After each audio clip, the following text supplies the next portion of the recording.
Good morning, ladies and gentlemen. Welcome back to the Shadow and Sun Show, and welcome to your Thursday morning edition of Second Breakfast. With me, waiting here in the wings patiently, is none other than DM Bloodworth. How you doing, buddy? Hey, how's it going? Not too bad. You look like you're in a really good mood this morning. Glad to see Oh, you. always just before work. When I have about 40 minutes before I have to leave, always in a good mood. I have everything done I was looking to do for the morning. Nice, So nice. brought my daughter's car for an oil change. Sat there at the Honda dealership waiting on that, and that's always a treat. You know, you go in there and they always try to, do the what do they call that? Not the hard sell. What is that? The upsell. They always try to upsell. Oh yeah. I was like, no, I'm here for a free, covered by the maintenance plan oil change. I don't want anything else. It's a leased car on top of that. So they'll come and they're like, oh, for an extra 120, no. Oh, for this or that, no. Do you want us to take a look at this? No. I want you to change the oil. And that's it, Did they at least have coffee and donuts waiting? Oh yeah, they have all that stuff. Nice. No, nice. it's not. They're not unpleasant about it, but it's just always, And then another lady in there, they went up to her.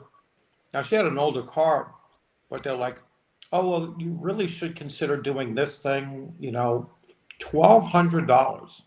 It was like, listen. She's like, I'm done with that. If that's the kind of repairs that you're looking to do, this is my last Honda. I'm not getting another Honda again. And then she ragged on and on about it, but I could see her point. It's like the upsell is just such a pain in the ass. I'm going in there for a purpose. I'm actually thinking of writing them a letter, sending it to the dealership, whatever, their suggestions box kind of thing. And said, just stop the upselling. Nobody wants to change their freaking compartment filter.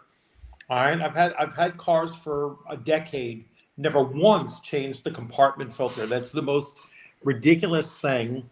A compartment filter, if you're familiar right with up it, there it's in with the glove the compartment, right? Yeah, right it's up like there a with $12 the part. right up there with the undercoating. Speaking of undercoating, look who the cat dragged in. DM Hey, James. Oh my how's it goodness. going, What's DM happening, James? brother? It's been a while. How you been? I have missed you. I know I saw part of your show yesterday. I was gonna say hi, but I knew if I did, I'd get dragged in through guilt. Oh or yeah, I something. even tried to guilt you just in case you were watching. And I missed that, and something was going on here, and I had to take care of it. And I just let it run to give you some free minutes and stuff like that. What Are do you you call talking it? about the one where Holy Diver joined me? I don't know if that was the one. It was yesterday. You were doing something, of course, kind of a dumb statement, but. So DM James, I am really stoked about running Hyperborea at my next convention. Getting more and more into the system and getting ready to go back, getting to run that again. So Bo. Say again. Channel. Oh, You're fading in and out. Yeah. At least when I break up, I'm in the car. It makes sense. Well, he's in Florida, and they're probably going through, typhoon season or something, monsoon season. He was, I think he was talking about Shellback Bo and him. They did a video, or he did a video or something, right? We missed everything you said. I think he's still breaking up. Okay. Yeah, I think you're back. So Shellback Bo did a video. He's got actually a channel. I never even knew that. So I like. Yeah, okay, I'll try and find it and sub. Shellback's channel, I think, is very new. It's very new, but I did a whole yes, no, I agree, whatever, and kind of pushed it a little bit. It was a discussion on what kind of demi-humans he has in this campaign, and he mentioned to me Because he's like, some people only want humans, James. And I'm like, well, that's not true though. When I ran my Kaliningrad campaign, the Russian one, I had all kinds of demi-humans in that game. It was AD&D and OSC. I mean, it just depends on the game. Just depends on what I'm playing, you know. But he has one, and I've been. I watched and mentioned Paul. Yeah. PB. He's been making some videos. His last one, very, very organized, which is the opposite of my style, but good.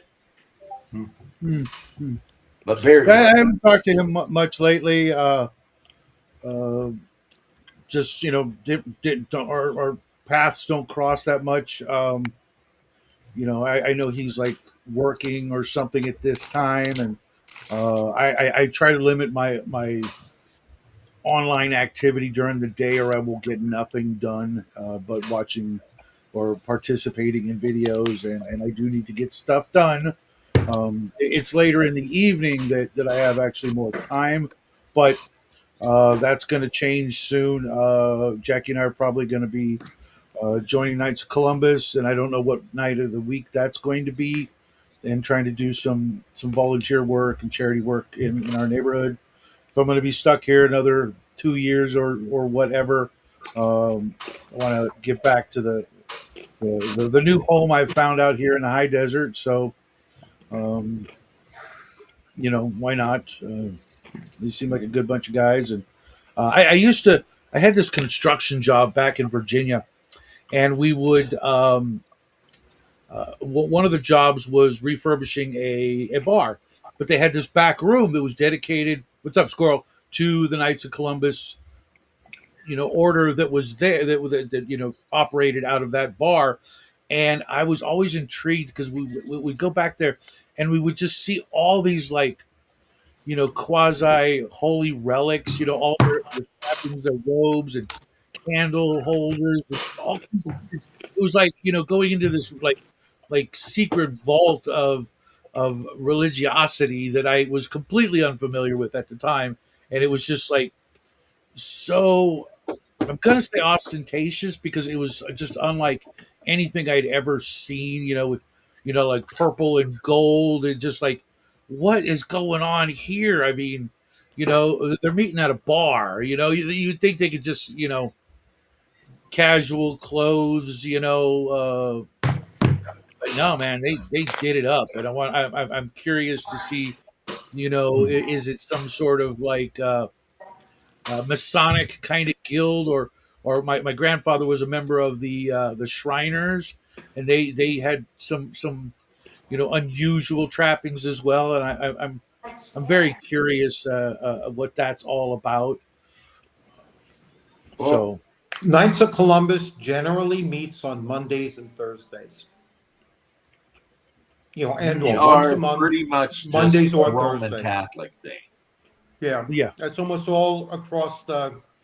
I mean, they may vary, like in their choice between Monday or Thursday, but that's I'm almost really uniform. hoping it's either of those nights because I'm in Bubba's Dragon Slayer game, which was a lot of fun, as was your game Tuesday night. It was like nobody showed up but the usual, your legacy players, as you call them. It was just the three of us, and we kicked ass. I mean, the last session, yeah, that was a good one. I got 3 crits in one night. That was like, and in pretty quick succession too. I mean, they were like in like 5 attacks. They had 3 crits.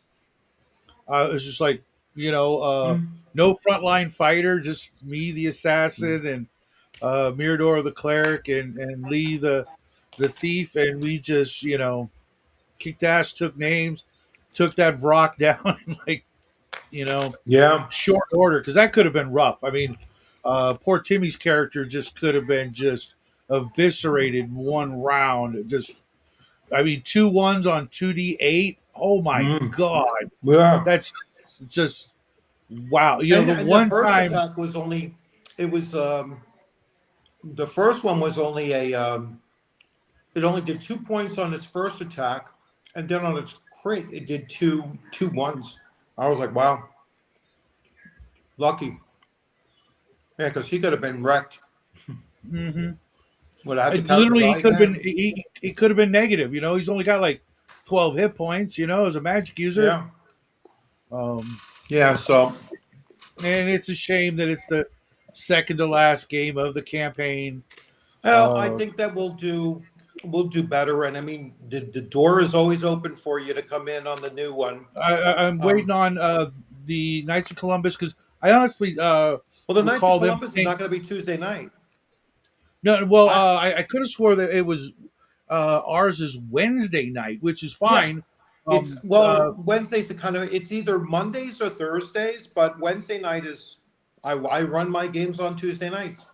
right. But we've got another thing with Jackie's school coming up, and I don't know what that's going to be like yet. He hasn't picked his classes and what time of day he's going to be going and how he's even going to get there because while he got a new car, he doesn't have his driver's license yet, and he's nowhere near ready to be driving by himself.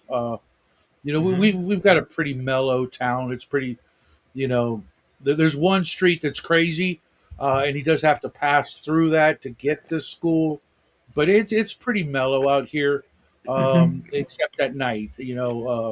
On like Friday, Saturday, like any place, you're going to Wow. have a little bit of that. But for the most part, it should be okay. But he just needs like, you know, a lot of hours behind the wheel, and he doesn't even have his learner's permit. So I don't know if I'd worry so much about the Knights of Columbus thing because it's a social club for Roman And it's only Catholics. once a month. Yeah, it's right. all that is. Well, Which is not a I bad thing, not to take it down, but that's what it is. It's like a bunch of people from the local diocese get together and kind of talk shit and plan bake sales or whatever the hell they do.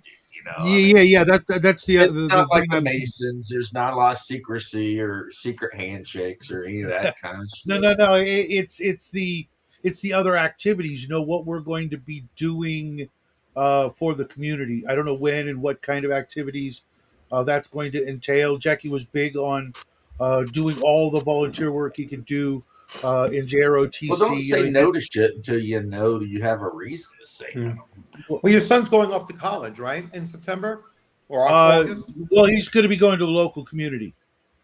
Yeah. Starting at So, I mean, it's community and then just, that's not a bad move. Start at community and then Oh work yeah, to yeah, get yeah. your Both of my daughters knock do associated the out, same art knock thing. move on. knock out his required classes. Hmm. Yeah. Then next year he's That's going to do the JROTC thing, and then after 2 years of junior college, try to transfer to a university. hmm Hopefully, it'll be a good Well, I Catholic mean, school. if he gets associate of arts at junior college, his transferring to university is almost guaranteed. Yeah. yeah. I mean, Plus his past record, his GPA is all his yeah. extracurricular activities, etc. Um, I know that from down here. That's kind of like if you want to go to UCF or UFC or University of Florida or whatever, it's a lot easier to knock out like your associate of arts at like a Hmm. local college Oh, it's a lot and cheaper then too. apply It's a than lot just to cheaper. It's a lot try to get in. easier, and yeah, yeah. you know, And all those things are a factor. We're not made of money, and Right. And if you don't whatever got it to takes to. pay, University of Florida, or well, I'm saying what everybody likes down here, but if you don't have to pay the big expensive university for that AA, then why would you? I mean, Right. It's you know. And our local college, Valencia, is starting to do bachelors. oh yeah, So you can even not just in like a few things, not like in everything, but there are a few things you can get a Bachelor of Arts in. And so, depending on what you're trying to do, getting a Bachelor's of Arts at a local college before you go to,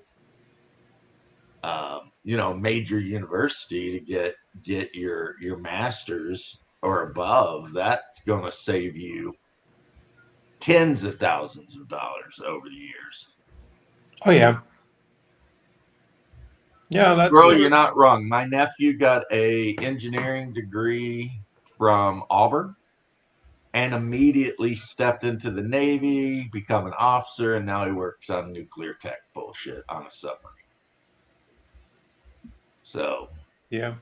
yeah, and I think he got electrical engineering is what he went.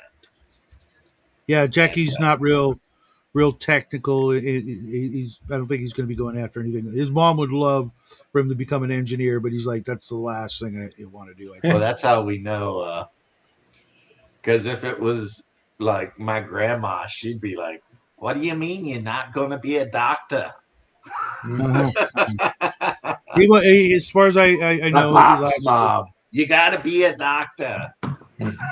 That's one of right. your brothers. His last comments were, he wants to teach, and cool. I personally think he should do something else first, and wait till he's considerably older before going into teaching. That way, he's got some life experience, and Teaching is hard. I wouldn't wish that on anybody. That's what he wants to do, and I'm not getting in the way. I mean, I couldn't do it. I know I couldn't do it. I lack the temperament to deal with a bunch of snotty bastards. I Well, would okay, day one, I'd be like, maybe pre-college, but I think any one of us, if there was a class on writing or dungeon mastering or something like that, we'd do fine.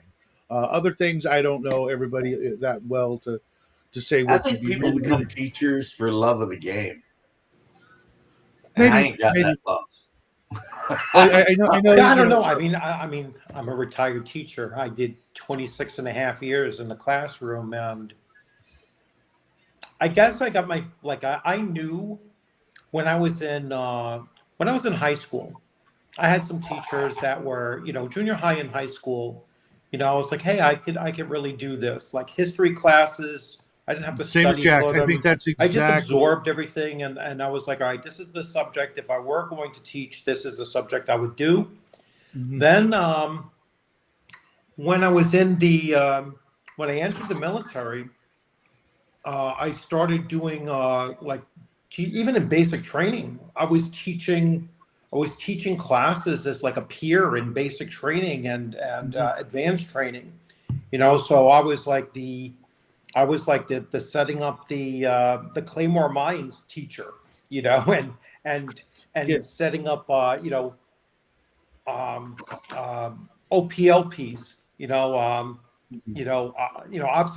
Observation post, listening posts.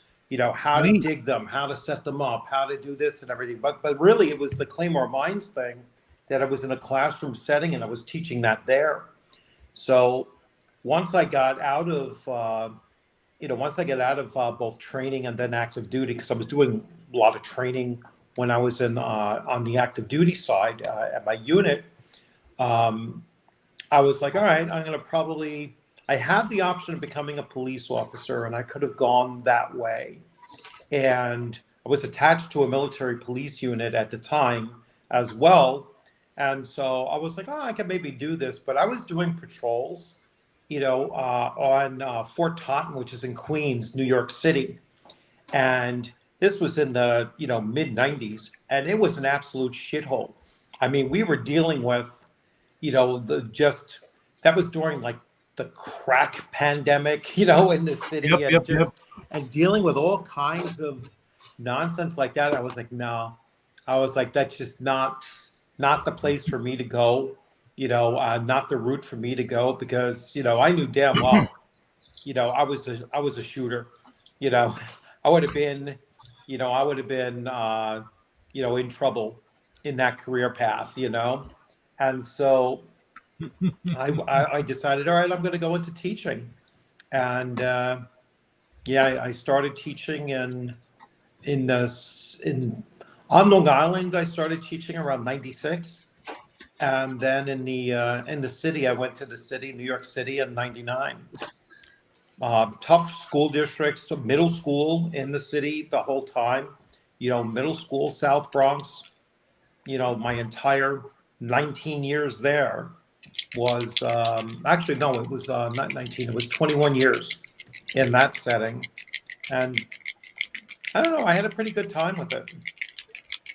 Jackie did some teaching already with Saber Team and something else. I think his last couple of years there, and I think like you, even in middle school, I could see that he really had a good relationship with his teachers. You know, better than Hmm. the regular students. You know, he was like really, you know. Bonding with them and you know appreciating what they do versus just you know hurry up and get out and go to recess kind of thing. Um, Yeah, so so it's we kind of saw it coming, but uh, it's I think he needs something else you know to fall back on to make sure he can you know go above and beyond when it comes to wage earning. What's up, Coco? Long time no see, man. It's because you don't get around. I saw Coco last night. yeah. He's out there. He's I always just out don't. there. Yeah. Yeah. Yeah, so it's I mean, the thing with the teaching profession is that there's a lot of changes that take place. You know, you go through cycles, they change the curriculums, they change just whole attitudes, and it's never for a positive. Like no change is ever a positive change. It's always just the same, either the same or something just like that doesn't make any sense.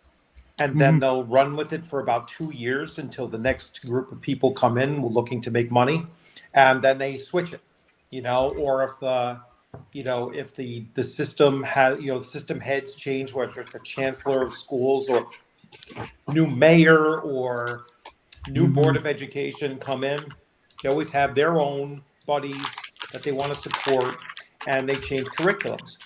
So you might be on one curriculum for like 3 years and then be prepared to change it up. And the new changes are almost never a positive change. Well, out here, I was watching Steve Hilton a couple weeks back, and Mm. he out here in California, they run everything. The Yeah. school district and all those folks, they run all everything, all the politics, got to be run by them for some weird Yeah. reason.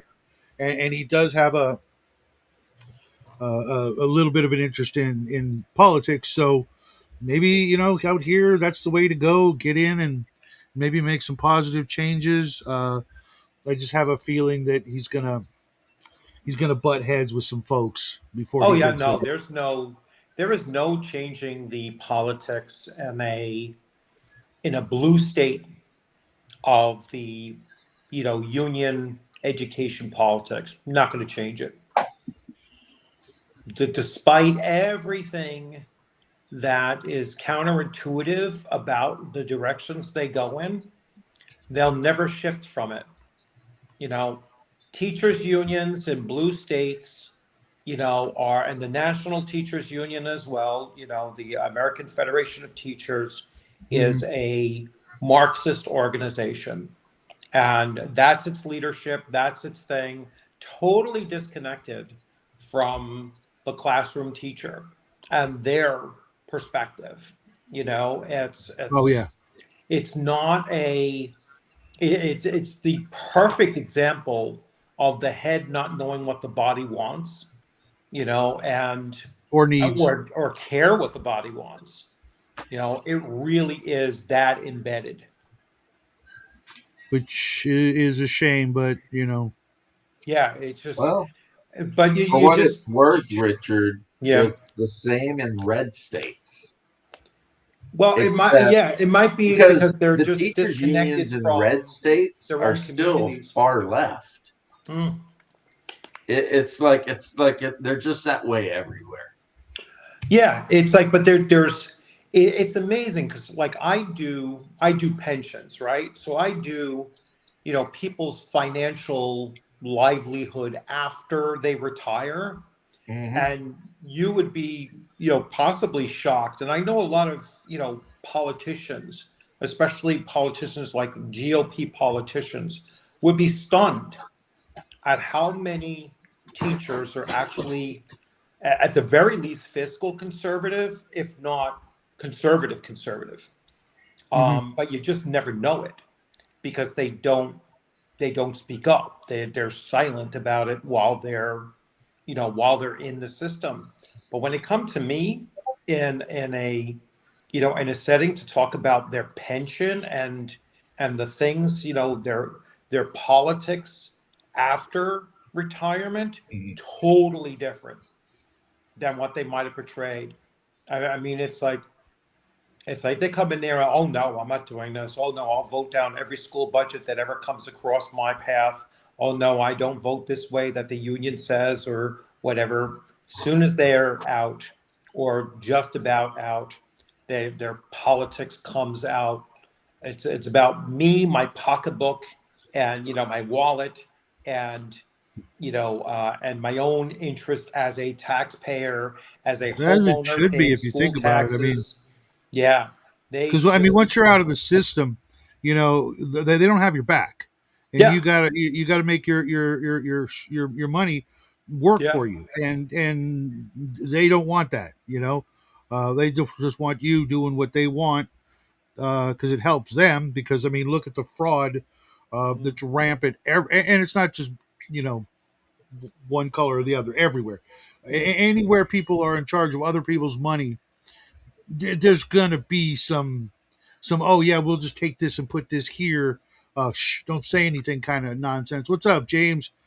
Good yeah. talking to you last night. Mr. Gister, my brother had a Moosin. It was like a That's James L. 1890s Moosin.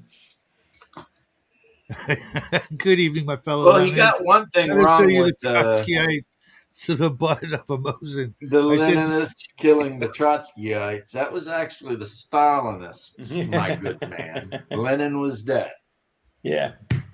it's still But funny. what was that? That was the Moosin Nagant, right? Or something like that. It was a sniper rifle? It was a sniper rifle, The I believe. Mosin is just the bolt action rifle that the Yeah, Russians but used yeah, since he like had World War One. What's yeah. up, Stephen? We used to call it the garbage rod, and you used to be able to buy Mosin for about $100. He probably still And There's can. there's so if you actually were a bunch really of things poor, coming down in price right now along yeah, if those you lines. were kind of poor and you needed a good 30-06 for deer hunting, Mm-hmm. the Mosin was always an option because Yeah. they cost about $100, and the 7.62 by 5.4 Russian round, very similar in capability to a 30-06. So if you want to take out big deer, I mean, the Mosin was a cheap way to do it. It's like a Mossberg. A Mossberg 500 is only like $150. Not The here, cheapest but yeah, 12 gauge that you can get. yeah. It used to be well out here, up until 2020 ish. That was like a $200 shotgun. I picked up my last one. It was 350, but it was a pistol grip, shorty riot style. I got two of them for like $600. It was actually the first gun I had bought in like decades. The wife was like totally against it. I'm like, I'm just gonna get a shotgun for home defense. Well, I got two. It was like, well, home defense, one for you, one for me, or one for me, one for Jackie. Uh, and she, since then I've spent, about never mind, too much money on stuff Mm. all through COVID. Man, I was in my local gun store I think we've got like a 20-day waiting period or some ridiculous thing. Every 20 days, I was in there getting something new, all throughout COVID and a little bit beyond. But now I think my card and my ID have expired, so I got to go take care of all Mm. that at the DMV, and I'm just like, oh, I don't want to do this. Just keep putting. I mean, I haven't pulled out my ID card in like 2 or 3 years. I never need it. Nobody cares. You know. Yeah. Uh, My older brother just gave me a Remington Wingmaster model 1870. Beautiful, beautiful shotgun. I have Which is always you guys been got to the super rifles. partial to the Winchester 870. I'm a big or not Winchester. Listen at me, Remington. Remington. 870. That's what I I, have. A Remington uh, 870 tactical. I think I paid $300.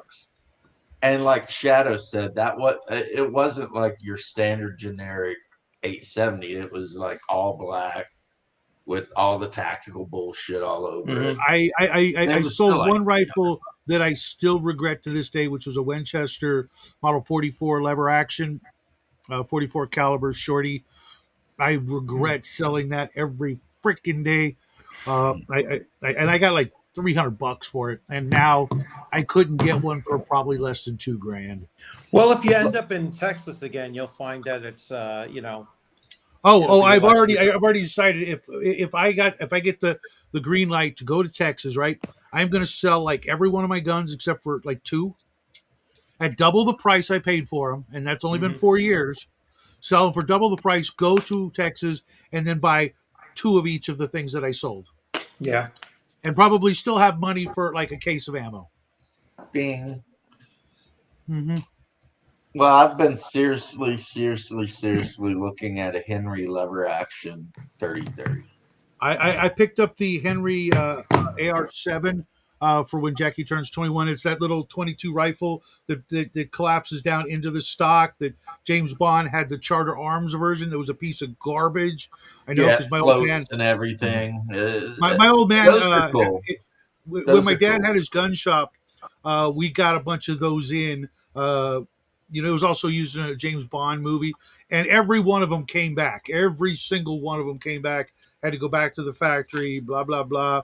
Um, but it's a nice little rifle. You can throw it in your backpack, and now it'll float and it's watertight. Hmm. It'll hold like I think three magazines. The receiver, the barrel, everything into the stock, watertight, and there's even enough room for like maybe like a mini cleaning kit or a couple extra rounds. But it's the perfect thing to just you're going on a hike, you hear something, a minute later it's put together real fast, real easy, and that'll scare whatever it is off unless it's people. And then be careful, I Yeah. guess. See Speaking all of this all talk. this, We have to you get came up. into playing Twilight 2000. Uh, I bought a copy of the original, and I haven't even read it. Um, Oh, It's I love good. that game. It's a good game.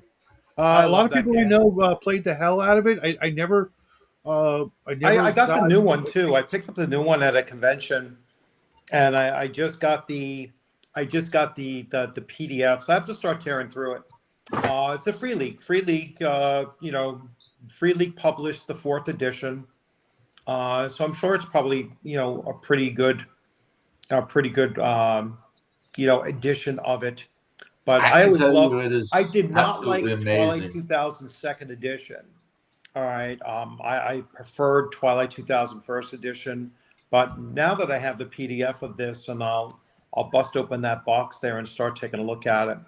But I might do I like the like Free League version better, Richard. I've yeah. actually I've played it They are a neat. couple of times. I've done simulated combats with it. Of every modern role playing game I've ever ran, it's the only one Right. that gets suppression correct.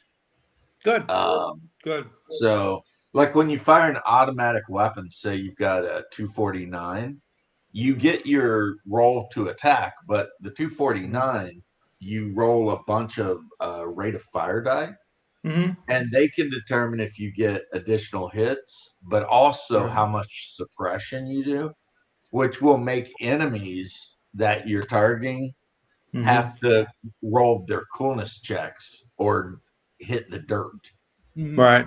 So that allows you in the actual role playing game to actually do modern infantry tactics where you've got the machine gun guys trying to keep their heads down while the Right. other guys flank around and Which is, uh, if you've played any modern gaming, really cool. no one ever does that. Everybody just like they're very static and very up there when the safest place in a firefight is low to the ground as possible. Mm-hmm. But no, they're all standing there like freaking dumbasses. Um, Well, I've Right. mentioned that before, Shadow. If you want to roll a bunch of characters in Twilight 2000, at least the new version, just stand around. You'll get to roll a lot of new characters because if you don't have concrete behind you, or better yet, no one sees you, you are dead. Somebody with an RPK at 200 yards will light your ass up. There's just nothing you can do. I mean, it's Yeah. like, and Yeah, that's not a big fan assuming of you not a don't big get fan horrible infections. of needlessly rolling up characters. Has anyone ever seen a fusil? I'm told it's a weapon between a carbine and a musket. Never even heard of it before. I I have. assume I My brother, assume it comes my from brother the word used to be. fusillade. He was a Uh, collector. All right. He had a federal collector's license, and so he had like I think his most pristine thing was a 19. I want to say it's a 1943 M1 Grand carbine. You know, the paratrooper version mhm, of it, mhm, all matching everything. You know, mhm, serial number matching to from the mhm, bayonet to the rifle to its stock to its mhm. everything match, and what a beautiful rifle. I mean, I absolutely love shooting it. I wish he gave me that one. I was like, but he's saving that for his daughter. But I would have My old loved man to was have the had same way that. with his Luger and broom handle collection. I have a picture. Before I was born, my old man had 20 Lugers, all matching numbers, 20 Mhm. broom handle Mausers, all matching numbers. Yeah. 20. Did not say, and he didn't know, but the broom handle Mauser became my favorite firearm of all time. It's just the coolest freaking weapon I've ever seen.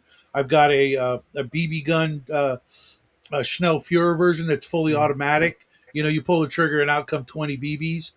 That's the closest I'm going to get without dropping like 8-9 grand. But he's got this picture that I found when he passed away, of his collection, 20 and 20, and he Mhm. couldn't save one for his firstborn, his Yeah. favorite kid.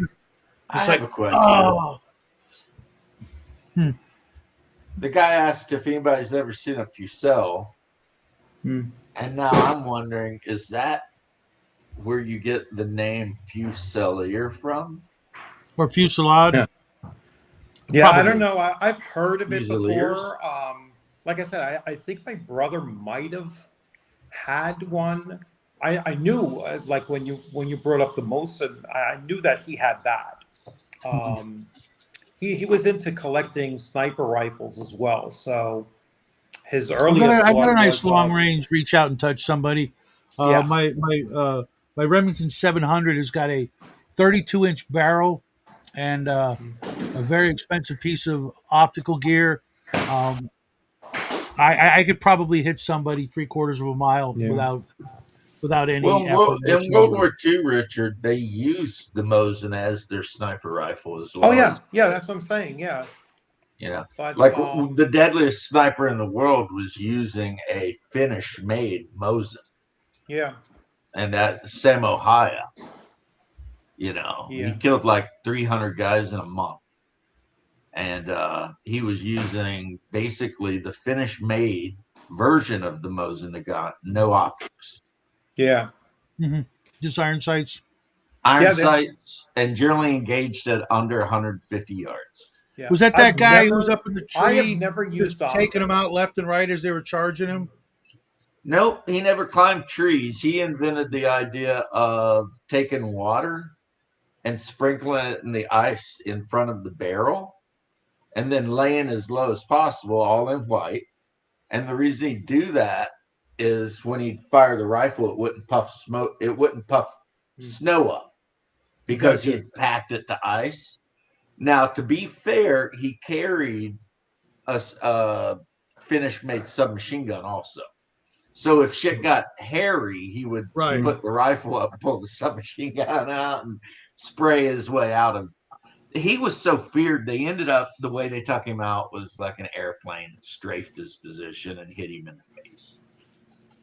But Yeah, they would just call in artillery strikes if they thought he was in an area. They'd just artillery it because what a bastard he was. I mean, I'm a Well, big fan of Czechoslovakian weapons. I have a CZ 451, which is a 2022, a bolt action rifle. I mean, iron sight, the thing is the most accurate thing I've ever fired. And then I have a CZ PO1, which is a 9mm police compact pistol, and that thing is incredibly accurate and very reliable too. It's probably one of the best 9mm out there. Yeah, I Stephen, love mine's a the 308.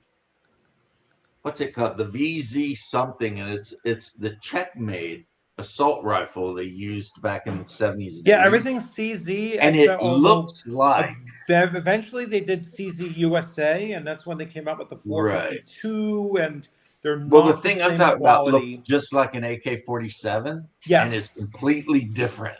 Yeah. It's like nothing is. It's like if you look at it, you think, well, that's an AK. Until Yeah. you actually look at it Pop mechanically, it it's open. totally different. Right? You guys ever heard of the Rising? It's a 45 caliber train rifle. No. Mm-mm. That was an interesting rifle. I got to fire. I fired a couple of weird things over the years. Bloodworth, can you say "bitches leave" while priming it a la RoboCop? What? Bitches leave? Bitches leave. Yeah, bitches leave. Remington 700 and 300 mag. That's my Remington 700s and 308 because Same here. Same here. I think it's because I'm ex-military and I just like 308. 7.62 NATO. Mine is it's got the bipod. It's got a Ziegler or whatever, not Ziegler, Zeiss, I think, scope. The thing is freaking heavy as shit, man. I didn't know what I was thinking other than I saw it and I'm like, Well, you said it has a 36-inch barrel. Mine's got a 20-inch bull barrel. I got it's a 30. Remington I think it's 32. Tactical. But yeah, it's a custom barrel. No, it's all black. It's got like the shorter barrel, but it's like that big around. I literally can't find a gun safe I can put it in. It's locked up in a carry case because there's no rifle barrel on it, homie. I mean, it's like yeah, that thing's huge. But I either go with 308, 30-06, and in the case of the lever action, I'm probably doing a 30-30. You know, but I pick up rifles for killing deer. That's mainly my thing. I have yet to shoot an animal. Just never had the opportunity. But since I'm out in California, I have always wanted to go to Avalon and take out a boar or two, but nobody I know wants to take that trip. Maybe you need to take Jackie on a vacation to frickin' from California. I mean, to Catalina, Wyoming. It's not that far, right? I'm trying. One of these days.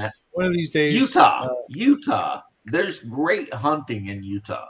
Great. Yeah, I can go pester Bo for the weekend. You know, you can pester Bo. Holy Diver lives there. Bring my metal dice and roll them on his wife's table. Watch them get a divorce. Or watch her beat you with a wooden spoon. One or the other. She'd have to catch me first. Apparently, Fusiliers were reservists who carried a fusil, but were then integrated into the Grand Army and given muskets like Lancers. Lancer, like the Lancers' name sticks. Okay, hunt the ultimate prey, the baked potato. Oh, yeah, my son just realized he loves baked potatoes. On Father's Day, we had a couple, and he hadn't had one. You know, it wasn't like what's that? Potato skin, you know, and he had a baked potato and just freaking loved it. Of course, he hates sour cream and green onions on it, but I mean, like that's just how you're supposed to be eating, you know. Lots of butter and salt, sour cream, and green onions. That just shows that your son has no Slavic blood. If he had any Slavic blood, he would love it. One of these days, there won't be any days. Guys, I'm going to be running. You have a good one. Take care, Bloodworth. Take care. Take it easy. I'll see you later or tomorrow. Yep. Or yeah, today's Thursday. Yeah. I don't usually see anybody. Yeah, tomorrow I'll be around until I have to go to work. I'm off next week. Next week is vacation. Yeah, you'll be the Bahamas or some shit. No, that's 2 weeks from now. Next week I start. Like tomorrow's my last day of work for the summer, Oh, okay. All right. or Well, until mid-July. But yeah, so I'm off. One Like, of these days, they won't be any days. That's true. The baked potato. take care, Bloodworth. Close the door I on your way out. simply cannot even imagine eating a baked potato without sour cream. I don't even know what the hell that would be. I don't even know what the point of that would even be. It's like, right. Sour cream, green onions. yeah, put some chives on that joker and some freaking Mhm. butter, sour cream, maybe even some cheese, maybe some bacon. I mean, let's go nuts. Well, he liked initially, potato skins, which are just hollowed out baked potatoes, cheese, bacon. Again, no sour cream, no green onions, and that. I mean, that's like the icing on top of a baked potato. You know what I mean? Yeah, he's basically like, it's like he walked up to a cake and just ate the icing off the top and left. Or worse, scrape the icing off to just eat the cake. Right. It's like, what are you doing? Well, your son does what your son does. Yeah, and I've never done. We don't really. Every once in a while, I'll get like a little container of cottage cheese and some crackers or something. But nobody here even knows what that is. If I brought that home now, they'd be like, "What is that? Did the sour cream go bad?" Or they're like, No. Let's just try it." And Jackie, he's like not a big fan of anything that's like that for some reason. And this is probably That makes sausage, sauerkraut. Oh, again, sauerkraut. Nobody here in this house can stand the stuff but me, and I could can't eat that. relate. I I know, eat cottage cheese all the time. really. Of course. Just tell Jackie that cottage cheese is basically what the Mongolians were eating when they conquered most of the world. Right, And I maybe know. that'll turn him around and he'll be like, oh, never mind then. I should eat this. You would think, because according to the old man, we had some of that in our ancestry, but my old man and my mom said all kinds of crap about our ancestry that I don't believe half of. But I'm a big fan of throwing some diced ham and rosemary in the mashed potatoes. That way, it's absolutely not healthy. But that's me. Well, the We don't really. rosemary's good. Yeah. Fuck yeah, we got wild rosemary in the backyard, and next year we're gonna do like a lot more growing of vegetables and fruits and stuff. Our grapevine is starting. It's not producing any fruit, but it survived 2 summers here in 120-degree heat and winter, so it's going to make it. And we put up a trellis, and hopefully that will survive the wind. My wife bought the cheapest, most Timu freaking trellis archway you can imagine. I mean, it's just unbelievably shoddy uh, craftsmanship. It costs like less than 20 for the trellis, and on the cement and all the other shit that she bought to make it try to survive, which it can't because it's made out of like 1 foot sections that are screwed together, like in the most shoddy, like barely enough threads to get a grip, construction. And I'm like, if you would have just bought something that was like, better made, like more than, you know, 15 pieces of little shoddy piping, it might have stood a chance. First strong wind, it's going to break off at a certain point, and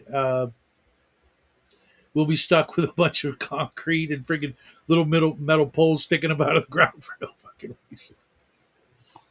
I got to answer Mr. L.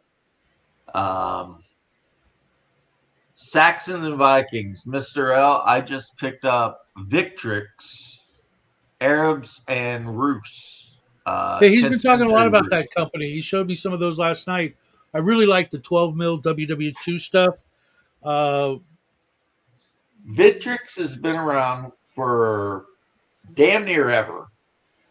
Never And heard of him they have until this week. always been like, here's the problem some people have with Victrix is it's a scale issue.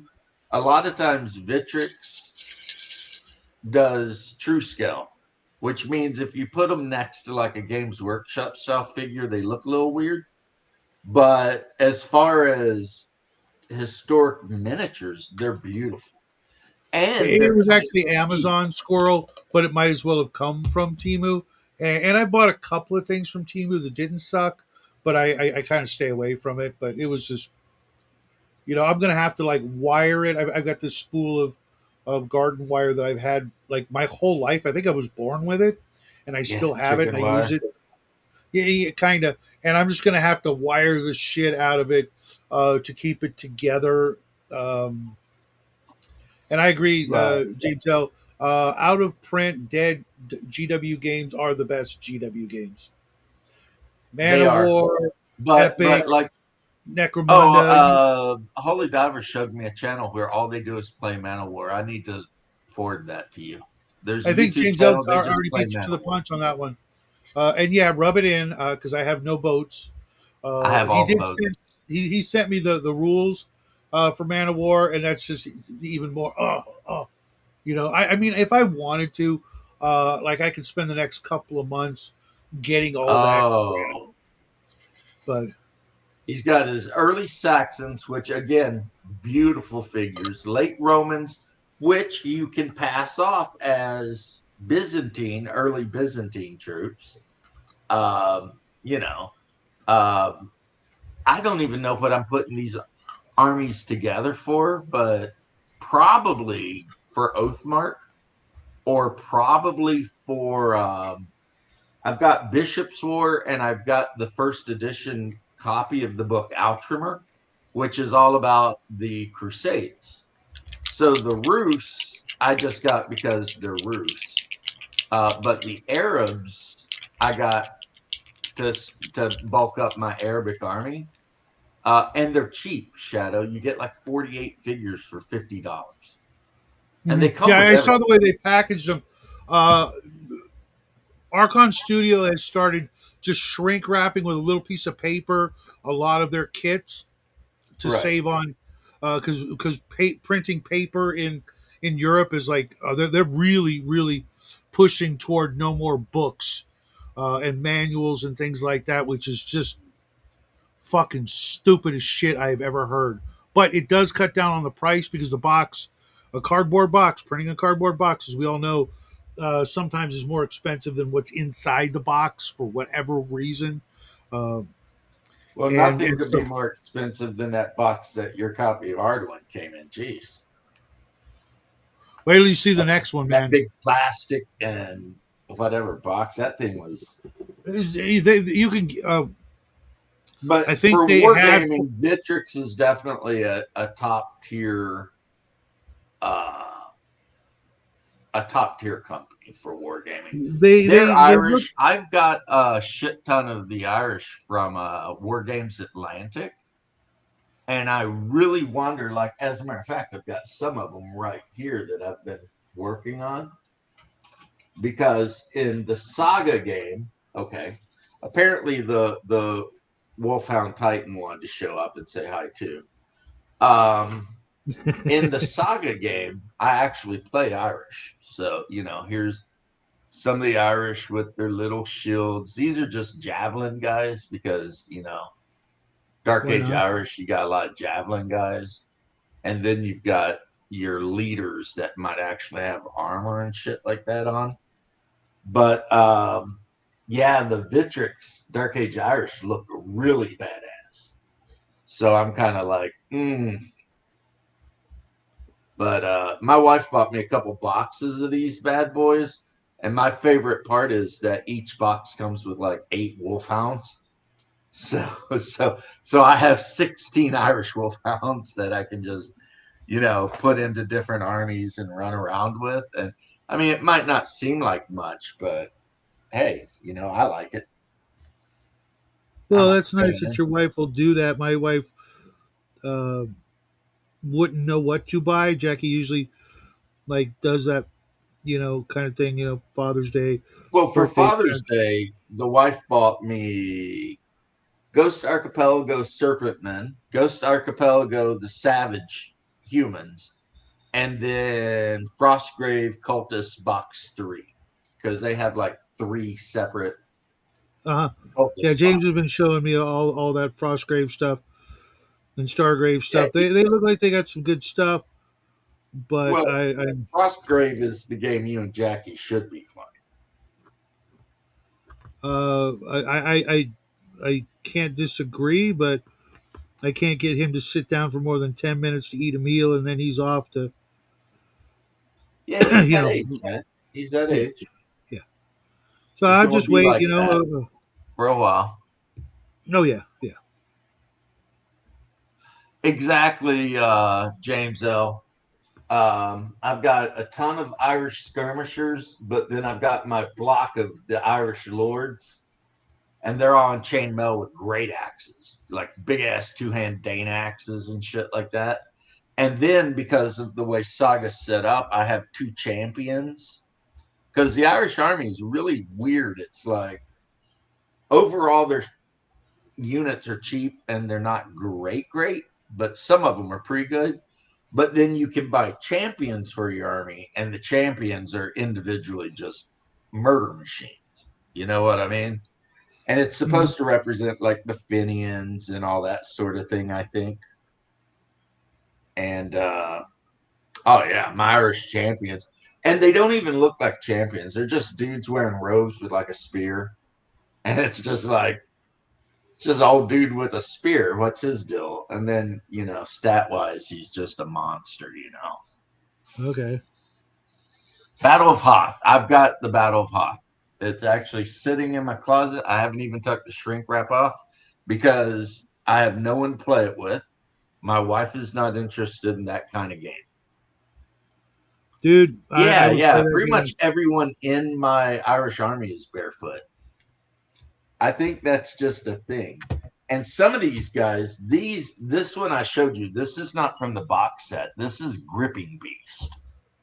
And all they're wearing is like a pair of pants. Uh-huh. Literally, that's all they're wearing, a pair of pants. They have no shoes, no shirt. Like some of them might have like this half cloak made out of like goat hide or something. It's like, yeah, there's no armor involved. They're just out there doing their thing. But they're Irish, so what are you going to do about it? So, yep. But I had to I get the Russians. They're new. And of course, if you don't know what you're looking at, like if you didn't know anything about the Rus, the second you see these models, you would think, well, they're Vikings. And it's like, well, hold on now. Look at the helmet. Notice that they're wearing still Lamellar, or there's a Russian kind of armor where they basically just take leather and rivet squares of metal on it. Mhm. And it's like there's you got to know what you're looking at before you can tell that they're Kiev and Rus, which are Vikings technically. But so I had to pick those bad boys up. And then the other thing I picked up from Victrix is 2 boxes of the fantasy heads and cloaks. They sell boxes that you can just modify anything you want of fantasy heads. So you've got like these knights with big antlers and Mhm. all this weird outlandish shit. And I'm sitting here thinking that is perfect for Hyperborea. If I want to field like a Hyperborean knight and he's gonna have like all the crazy shit, and big cloaks. And anyway, back to Shadow. Shadow, back to you, sir. Did you see my video this morning? I have not. I woke No. up and actually made the video about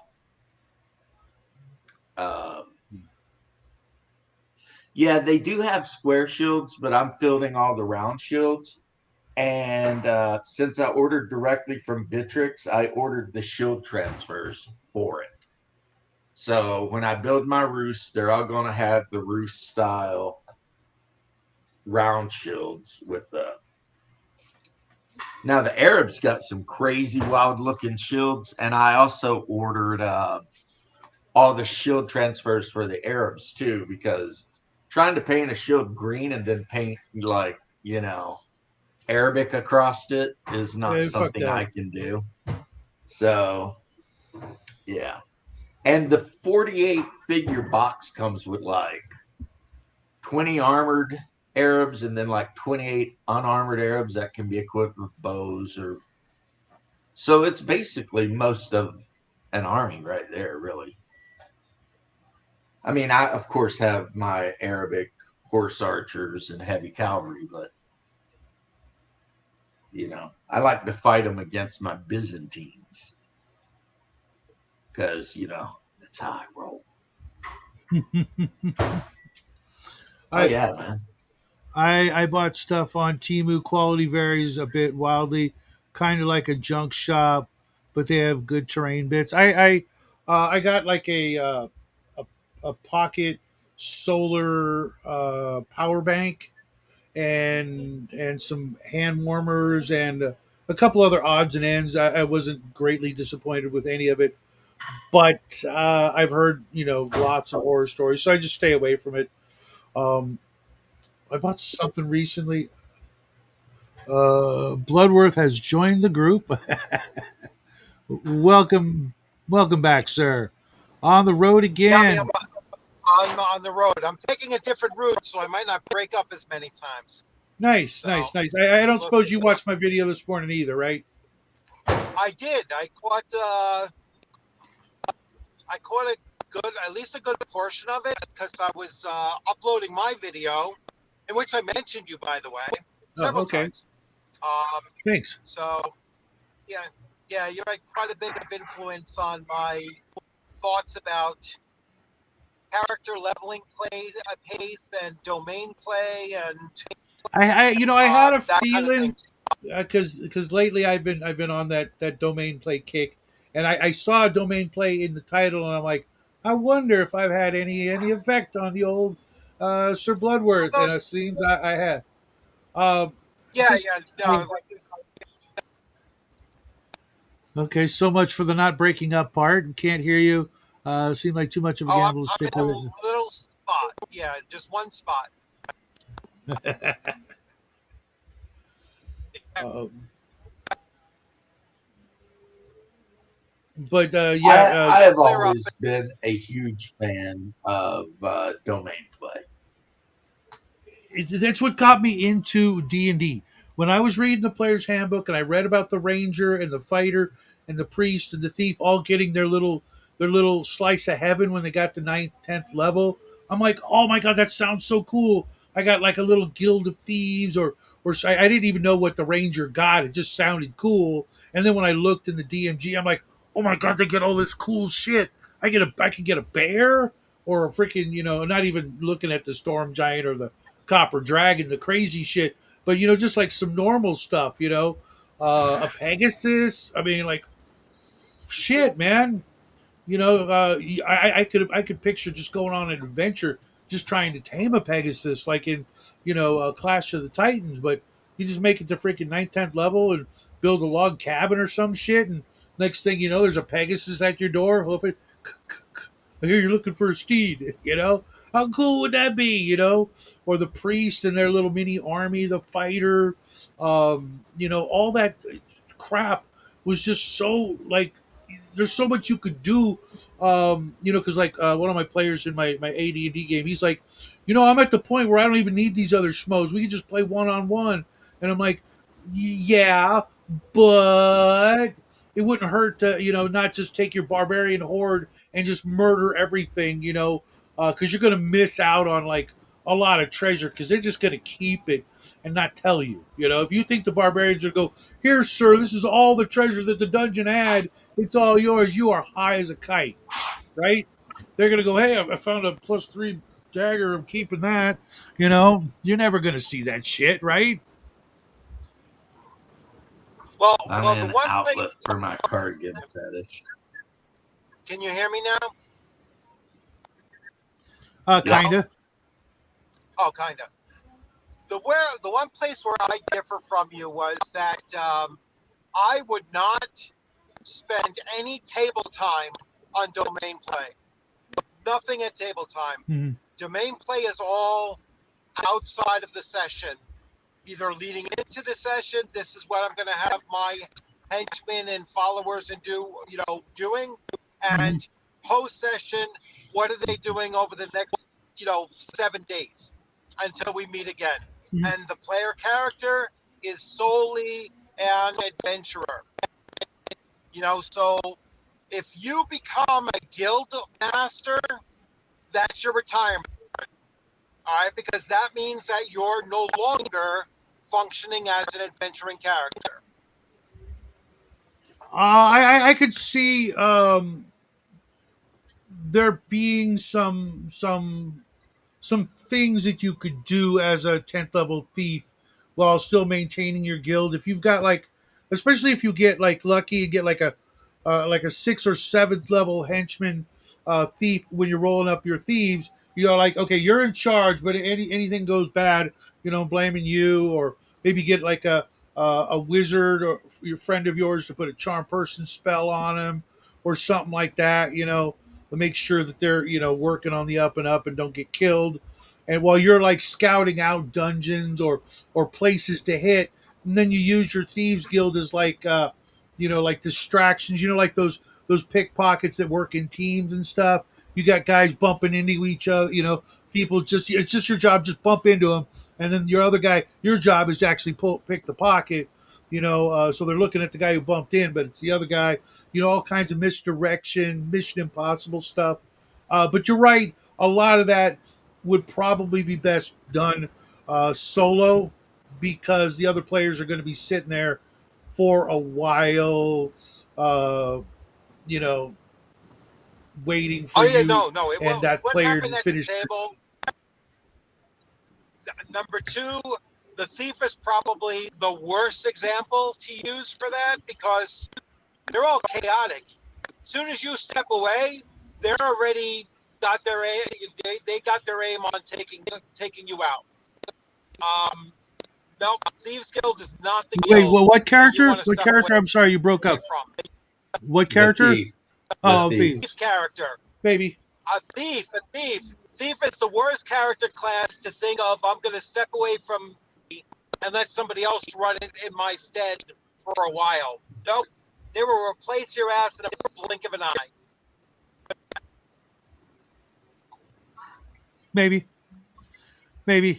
No, absolutely. If I were your GM, there would be no way in hell you're coming back and they have everything in place running smoothly without you. It would be freaking chaos you'd return to every single time. You'd be challenged, you'd be whatever. You'd look at like, it's like a pirate captain that's going to step away and leave it in charge for weeks on end. You're not coming back to your. Well, I mean, to they your don't captain's necessarily. cabin. They don't necessarily need to know that you've left the area. You might just be watching them. Making sure they're behaving. Testing them, especially if you build up a reputation of being in the shadows, always watching what they're doing, and them never knowing that you're watching. Just do that sort of Batman or the comedian, just show up in their bedroom in the middle of the night, and there's like, what the shit? Oh, just checking on you. Let you know I'm always watching. Oh, whoa, that kind of crap. Build up that over a year or so. Make sure they know, and then when you do go, on a thing, for a couple weeks, they're just like, oh, he's just laying low. Keep them on their toes. Be the But absolutely, it should be like, a challenge to pull that off. Um, yes, there's so much for the smooth trip, eh? Now he's frozen.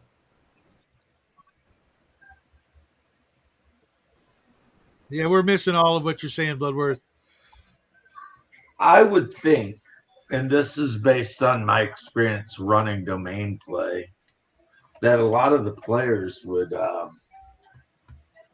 like when it happened in my game once, the fighter actually built the keep. there we go. Then Sorry about that. the dwarf in the group opened up a mine and like attracted a bunch of his relatives. And the mine was fairly close to where the fighter's keep was. Mm-hmm. And then the mage built his mage tower in the fighter's keep. Exactly how it should work. You You know, should be able to so get like so a everyone in full the group party. The was priest has kind got of the temple there. The thief has got the spy guild or the thieves guild. You've got the fighter as the noble. You've got the magic user. He's got his little tower off in some part of the castle, and that's ostensibly like the ideal way to run it. But if you've got players that kind of all want to go off and do their own freaking thing at that point, you got to bring them together like the Justice League. It's like, hey, there's a mission or a thing. You guys all got to get together and do the thing, and hopefully everything back home, runs kind of smoothly. Because part of the part of the problem would be like, uh, you would get players going, well, I guess I'm not going because if every time I leave, my thieves guild, needs freaking, whipping back into shape. It ain't worth my while to go on this mission. Maybe I'll send one of I'll send my 7th level thief with you guys while I, watch my guild and make sure, it doesn't crumble because I wasn't here for 8 minutes. well, and that was the other thing I was going to say to you is you can have all kinds of adventures where instead of the player's main character going on the adventure, they actually send one of their henchmen to do it. And in a way, that gets cool because let's say they hit level 10, but you came up with a level 3 adventure. Well, then they can send level 3 henchmen to do your adventure because they're busy dealing with the king or the regular day-to-day stuff that you can't step away from. Sure. well, I mean, if they've set up their encampment somewhere, chances are, not always, but chances are it lies within the domains of someone higher than them. And they're constantly going to have to be keeping that guy happy because, I mean, what happens to a noble lord when they, piss the king off enough? Well, then he's going to set them up and take them down. And so, yeah, I mean, there's a lot of stuff that goes on. And then, of course, the local tribe of orcs, they're going to be pretty pissed off that you feel like you can just set up shop in their area. So they're showing up for sure. I mean, you already know that. And on and so forth, just like that. So James, what you do is you have to have like a narrative running through the campaign, or like this particular noble has a rivalry with this guy, or these orcs are off on the the fringe of the borderlands, and they start making noise, so the lord or what have you will marshal his army together and go try to rout them and keep them from coming in. You've got to come up with little reasons why these two forces are going to fight, and then you run the battle and calculate the casualties and see who makes it out. With the old battle systems that was for second edition D&D, you could actually run really I have the good battle game. system for first edition D&D. Was it first edition? I There thought sure it was. was. It came in a big box. It had a shit ton of punch out cardboard. Yeah. I thought that was a 2E product, but I had The it. 2E product was a hardbound book. Oh Yeah, no! I had that have one that too. actually. I had the I have the box counters set. and I tried running a couple of games of that, but the players were like, "Yeah, it's too dangerous. We don't want to risk, this and that, and blah blah blah." The typical excuse. And We then you would rather remind them be that they have no choice because the king told them to effing do it. or their own domain is in jeopardy. Or those orcs have built a siege around their castle and are Mhm. currently digging mines underneath the walls. It's like, figure it the hell out, boys, because this shit is happening. I mean, Right. that's the whole point of domain play is that the local Is lord. literally it's literally like James L was saying, it's bridging the gap between RPG and wargaming. And with D&D starting It out is. as a war game, it only makes sense to go back and forth from time to time.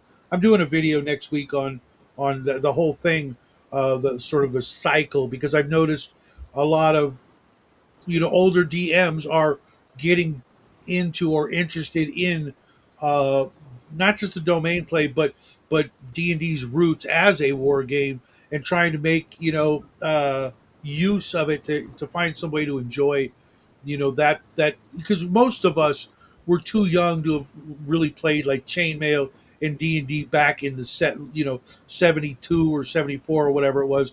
It was just we were too young to be able to be part of that, but it is part of the genesis of role playing as we know it. So why not, just like delving into regular history, delve into the history of the hobby, and see if there's something that it's in it Here's the for us. thing: when I was a little baby, and my mama brought me my bottle, she also brought me a copy of Chainmail and some miniatures. Okay.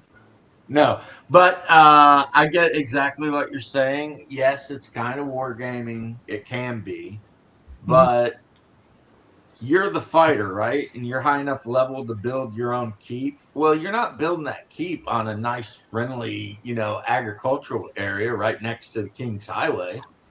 No, the King's telling you to go to the shittiest part of his kingdom and build the keep there. Yeah, you Mhm. have to clear the So area. right away, Mhm. yeah, right away, you're in the wilderness, surrounded by God only knows what kind of monsters, and trying to attract enough henchmen and hirelings and everything else to build a keep. And you're Squirrel, I had to probably write going to that be in here. under attack Same the as you, whole time. James. Yeah, Uh, Han. yeah, you absolutely. I mean, Pendragon did that, uh, which I might actually have to take a look at Like I just to said, get the some ideas. orcs in the hills, when they hear you've brought in a bunch of peasants and you're starting to like dig the foundations of a keep house, right? They're not going to be happy. Yeah, yeah, You're going to get and pushed back they're from the going to minute you see, show up. they're going to see those peasants as multiple sources of entertainment. Just saying, they are Entertainment, orcs or food, goblins or whatever, whatever. Yeah, right. Yeah. And you definitely would have seasonal operations, and things that you would have to do during certain times of the year, like we were talking Well, about depending on the last night climate, with. yeah, you're probably not getting a lot of work done in the winter. Right, but you absolutely would have those men, walking about or riding about, making sure that the peasants are safe, but also not like leaning on their axe handles, just shirking their duties. Like you could use them as the, you know, crack the whip kind of, keep Hey, the if you got peasants the in money, check. yeah, hire a couple of overseers or foremen to keep their Yeah. asses in line, right? And then if I were going to do it, and this is the way my best friend did it, he showed up in the area, and the Each one first of thing us. he built was a palisade. Mhm. And it was basically just a round Mont and Bailey with all the tents on the inside Yeah. because it's super quick and easy to build that Mont and Bailey. Yep. And that gives you a little bit of a defensive area while you're trying to actually build. Right. I mean, because So, depending on the area, you may have to import stone or yep. quarry from the area, or maybe it's just a wooden fort to begin with. There's trees while we're waiting for the stone to come in. You'll build a fort, and each GM and group is going to have like different ways they approach it. So there's like, I mean, you can go by certain rule systems, hard and fast, if you want to go by chainmail or Pendragon or battle systems or whatever. It depends on what you've got at hand, and the players can read up as well, and go, okay, we're going to use this thing to build the sandbox. We're going to use these rules, and then Well, all the construction work. rules are actually in the DMG. Funny you mentioned that. That's what my video was on this morning, was the DMG and how it's the greatest D&D book of all time. Because we all go back to it. Everybody I know, it doesn't matter what game they're running, they will go back to the DMG for something. You always want to have it in your collection, Yeah, because I agree with you that. never know when it's going to come in handy. The 10-foot pole. Do you guys know what the 10-foot pole was for? Tap the floor, No, but because that doesn't work. Okay. And you might be able to hear hollowness, but you're not going to activate a trap with a 10-foot pole like that. That's the Okay. way people think. If the trap is activated by someone stepping on it, tapping it with a 10-foot pole isn't going to activate it. The 10-foot pole was a measuring stick. It's right there in the name. You know what I mean? Why is it 10 feet? Why can't it be 7.5? So for measuring the dungeon and mapping, you've got a yardstick because they didn't want to, give you a tape measure. They went to 10-foot pole. You can also use a 10-foot pole if it's rounded and you put it on the floor and it starts rolling down. The floor is sloped, so you didn't need that dwarf. That makes sense. Because okay, think about it. My You got a plan is 10-foot always pole, bring right?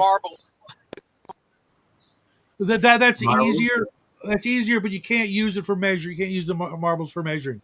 Now, okay, so picture you got a broom handle. It's 10 feet tall, right? Right, and you're holding it at the end because you're going to tap on the floor to try to activate the trap. You know what's going to happen, right?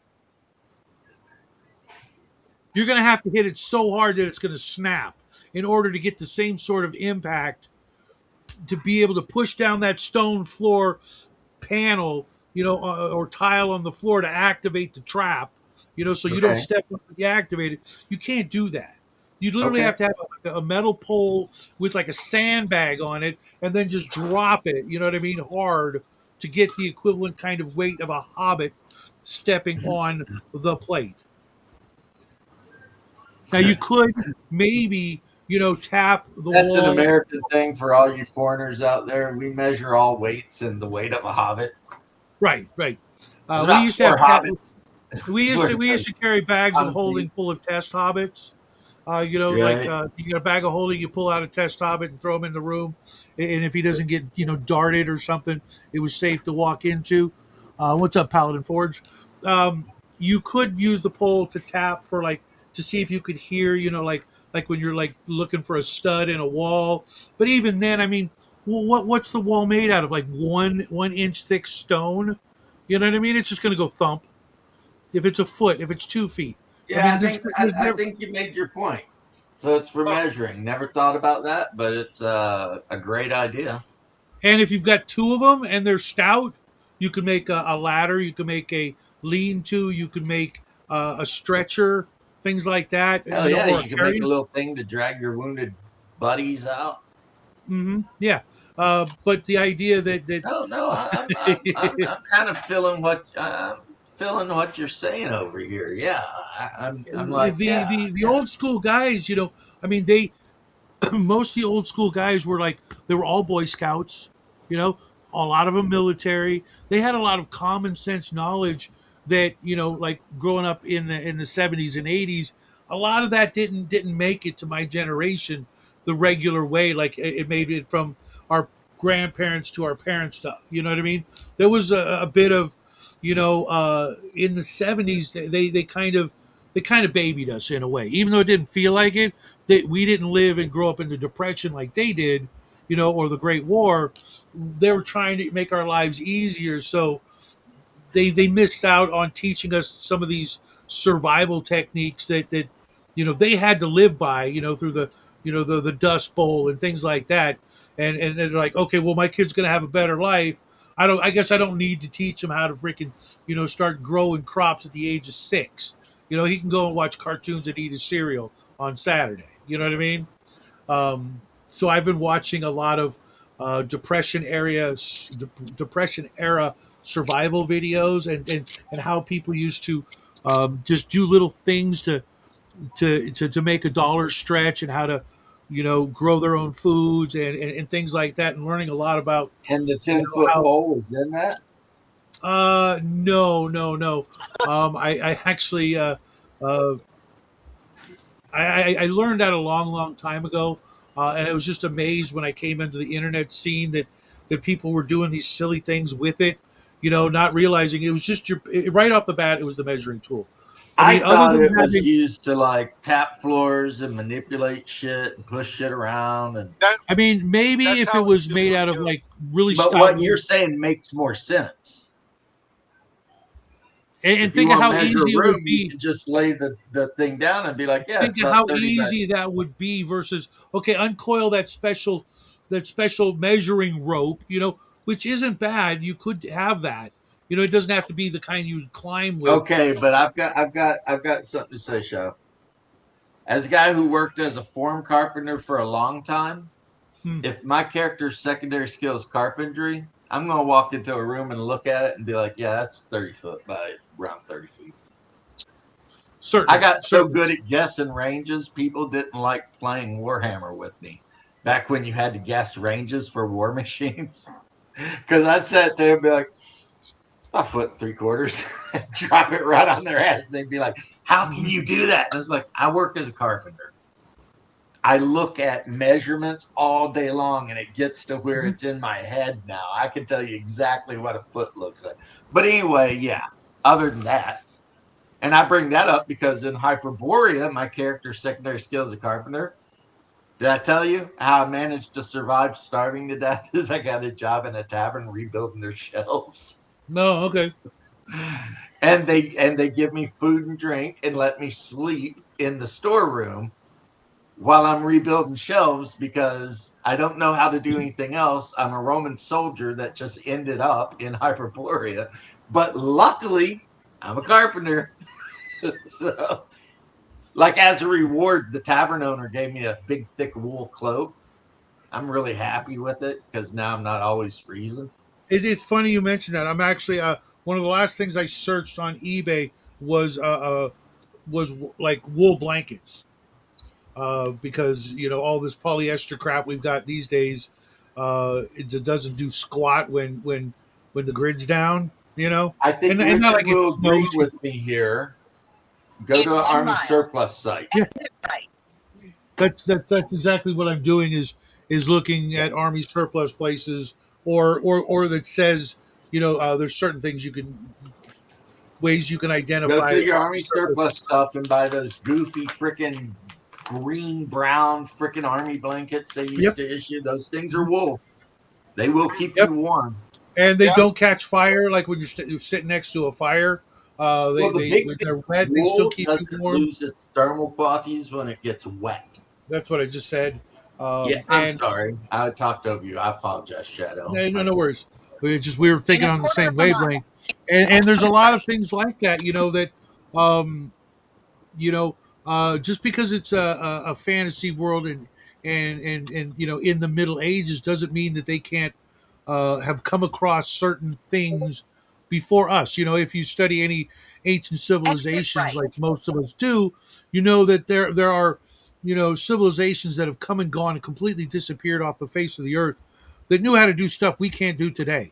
So there's no reason why your medieval society didn't come up with the mess kit that folds up and has a bowl and a plate and turns into a frying pan, has a knife and fork in it. It's just shaped differently. You know what I mean? There's no Well, reason why they couldn't come up with that. what we're talking about is the primary reason 90% of the population of Ireland and Scotland wore wool. Mm-hmm. Those are wet, cold areas. And if they were wearing linen or cotton clothing, they would die. So you got some Scott Well, Highlander not just running not around only in would 9 yards of wool. not only would the people have froze to death or whatever, the clothing itself wouldn't have survived the environment. Exactly. There's no way to you try wearing cotton in a wet area like that, it's going to shred. Its fibers aren't strong enough to withstand the wear and tear while wet. Well, I mean, think about that too. Yeah. Like Alexander's army, a lot of the clothing and even the armor they wore was made out of cotton. And by the time they had been in the Indus Valley, their armor was rotting off of them Mm-hmm. because, that wet was just eating the cotton off. And even soldiers in And the Vietnam friction. had that issue, being out in the field too long and your uniforms just start degrading. Mm-hmm. So, yeah, wool is the thing. And you can actually get those army wool blankets pretty cheap. I know because You would me and you must be thinking the same shit because I was looking at that not long ago On myself. eBay, not so much. There is an army surplus store about 25 miles away. We're trying to get like a family trip to go do some shopping, and that's number one thing on the list. Is that a few other things obviously on the list, but you know, we like every couple of years we throw out blankets, you know, because they just they Well, I'm not wear out. saying you want to actually go out of your way to sleep with wool blankets. I'm telling you though that they're good to have around the house Just because just when just shit for hits the fan, that's the best thing. exactly. Have one per person folded up, put in a box, in a bag or whatever somewhere for an emergency, or even if you're like going picnicking or something, or sometimes we set up a little thing out in the Well, any grass in the kind of backyard. camping thing, yeah, take Right. the wool blankets. And you can sleep under wool blankets. You just have to make sure that the blanket is on top of like a Something. sheet or something, Yeah. so that you don't got that wool directly against your skin. Because like they also, It's rough again, and Richard scratchy, probably and remembers some this. They people issued find us it these insanely uncomfortable. right. They issued us these wool sweaters. They were Hmm. long sleeved. They had the buttons. They were brown, and it was like, boy, they'll keep you warm, but that wool is itchy. Yeah. Yeah, the linen thorax was possibly made out of linen. Sometimes they say cotton. Uh, Sometimes, yes, they think maybe all glued together. And there's also, you got to remember back in those days, they would stuff material with cotton batting. And Hmm. that's where the whole idea of cloth armor comes from. Hmm. And you see that And going back to ancient times where they're just and wearing and like, like if you like we've got pine trees out here, and we grew a pine tree from a sapling, from a tiny little seed that was growing in our backyard because it fell from the other side, where on the side of the street there's all these pine trees which are an insane fire hazard, but whatever. One started growing in our backyard, and we decided, okay, we're gonna let it grow. Now 15 years later, that thing is like 30, 40 feet freaking tall, and ready to start giving me up some sap. So I'm going to go out there and make a little tap, because believe it or not, if you go to like a park and try that shit, you're going to get a ticket, if not arrested. But that stuff is worth its weight in gold. Having little places where you have it, like in your fire starting kit, and there's other things you can use it for, waterproofing or whatever. I just started diving into what you can do with some natural things that are right there. Literally in my backyard, there's that. What do they call it? There's this plant that keeps growing in my backyard, and if you cook it and do the right thing with it, you can make a painkiller, and stuff like that. And uh, it's not like a controlled substance or anything like that, like you would think it would be if it was so effective. Um, well, I mean, 'Cause willow's not a controlled substance either, but you can chew on willow bark and it's got the same active ingredient as aspirin. right, Aztecs had But quite thick wool bodysuits that the conquistadors were actually some use in melee. Same goes for flint weapons. Oh, fuck. And what is it? Obsidian weapons? Oh my god! Have you ever played around with that shit? Fucking yeah, hey, man. What were those things called? God, I can't remember the name of it.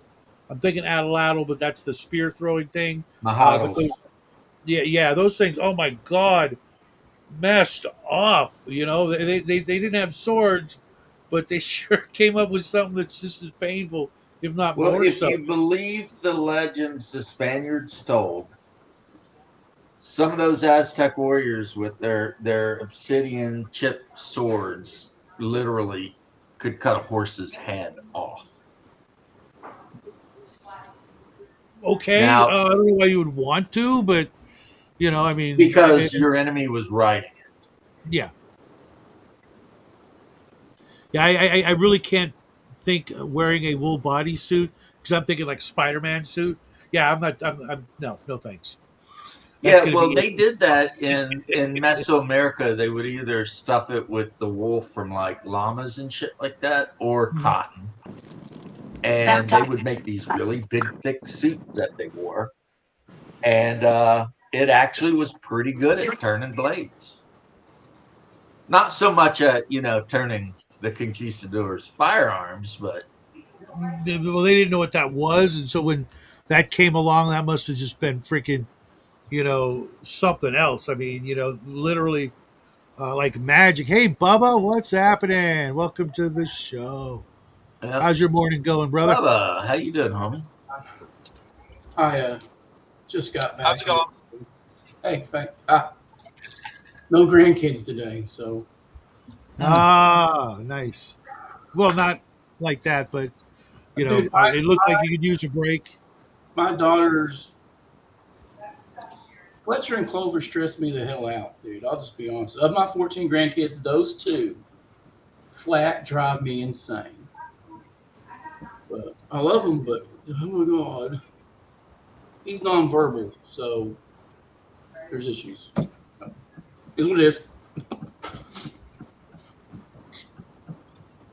Well, I don't know it that much, but I know a little bit. I've got a couple of daughters, 7 grandchildren. So, There you go. and It's that it's rookie just like, to rack that shit up. yeah, I need to do something there. I need to give them a call. None that I'm aware of, but I am looking forward to it. But then when that finally happens, I'll be like 70. If it ever happens, so it won't be as rough as it is like for you, Bubba, because they'll be changing my diaper while I'm changing theirs. So I'm not gonna wear diapers, man. I'm not gonna wear diapers. It's bad enough now. I take Lasix. I'm always running off the side of the road and stuff. Today, perfect example. I went down to Louisa. I got out. I like to drive, and I wanted to go pick up some Dr. Enough soda, and that's the closest place. So I get down there. I'm like, I'm gonna kick over and take the long way home. But halfway across the bridge out of Louisa, I made a right and just went down Route 3 and on and and by the way, the bridge in Louisa, you can make a right turn in the middle of it. It's weird. It's a big T between two rivers. Okay, I was like going to ask, how do you pull that off? I mean, you're not protesting, are you? I'll send you a link, man. It's weird for a little town, but I drove down 3 into the Inez, had to pull off side of the road. It's ridiculous. Yeah, there's some wild stuff up there. When I dropped Hunger off at his house, it was like there's some weird bridges. That's not even. I was trying to explain to Miguel of the fact that lots of people have private bridges across creeks. He's like, he couldn't understand. I was like, there's the road, and then there's the road to your house, and where there's a creek, sometimes there's some basic ass bridge across the creek. Right. Here's a comment for you, Bubba. There's one made out of old railroad iron down towards Louisa. Like they must have just stripped it off a dead line and used it to build a bridge, and it is some of the sloppiest welding. What happened to Canadian rubber boobs guy? What? I don't know. You're in Australia. I don't know what that even means. But yeah, I was telling James about your game and the knives you're allowed to carry, and that's about it. Oh, the sacks. Yeah. Those are so common, like throughout Northern Europe. I mean, the American Bowie knife is just like somebody looked at sacks and said, "Let's freaking make one of that." Yeah, it's kind of That's like all it is. Versus a club. I mean, +1 damage. Woo! You don't think it's that big a deal, but when you're fighting a bunch of thieves in an alley, that +1 damage adds up. Well, they're big too. Well, they don't have to be big because I've seen. I want one of these, man. I want one of these. Guitar. I mean, it's a dagger. Yeah. I've seen smaller. No, sacks, it's not. But then I've seen No, sacks this is more than like just a dagger. blades. This is so much more than a dagger. There's so much you can do with this you can't do with a dagger. That thing is so awesome that no one ever wants to use it. These things are Oh, the guitar, dude. I'm telling you, man. yeah, I'm telling you, if it was worth a shit, people would have used it. They don't. Not Indo Yeah, anything that looks funky like that is just assumed to be cultist gear. Like that's not Yeah, Elvis. that's some It's shit definitely like some the weird Hindus cult. use. it is. But the scary thing is when you've got two. When you've got two of these things and you know how to You know use what's them. even scarier? A A gun. shield and a 36-inch blade. That's going to Yes, yes. stab you right in your face before you can get anywhere near them. Right, but when you're going through town or you're in an alley or And a that's why tight Bubba space. said that's some cultist shit. Hey, no, wait. You think that's cultist? You haven't seen this. This is cultist. This is straight up cultist shit. I used to have a Gibbons. I think it's a Gibbons knife. It had the bleeder That's down the middle. cultist shit. I love that thing. A K bar is a good solid knife, but Yeah. um it's honestly it's more for bushcraft and things like that in my opinion.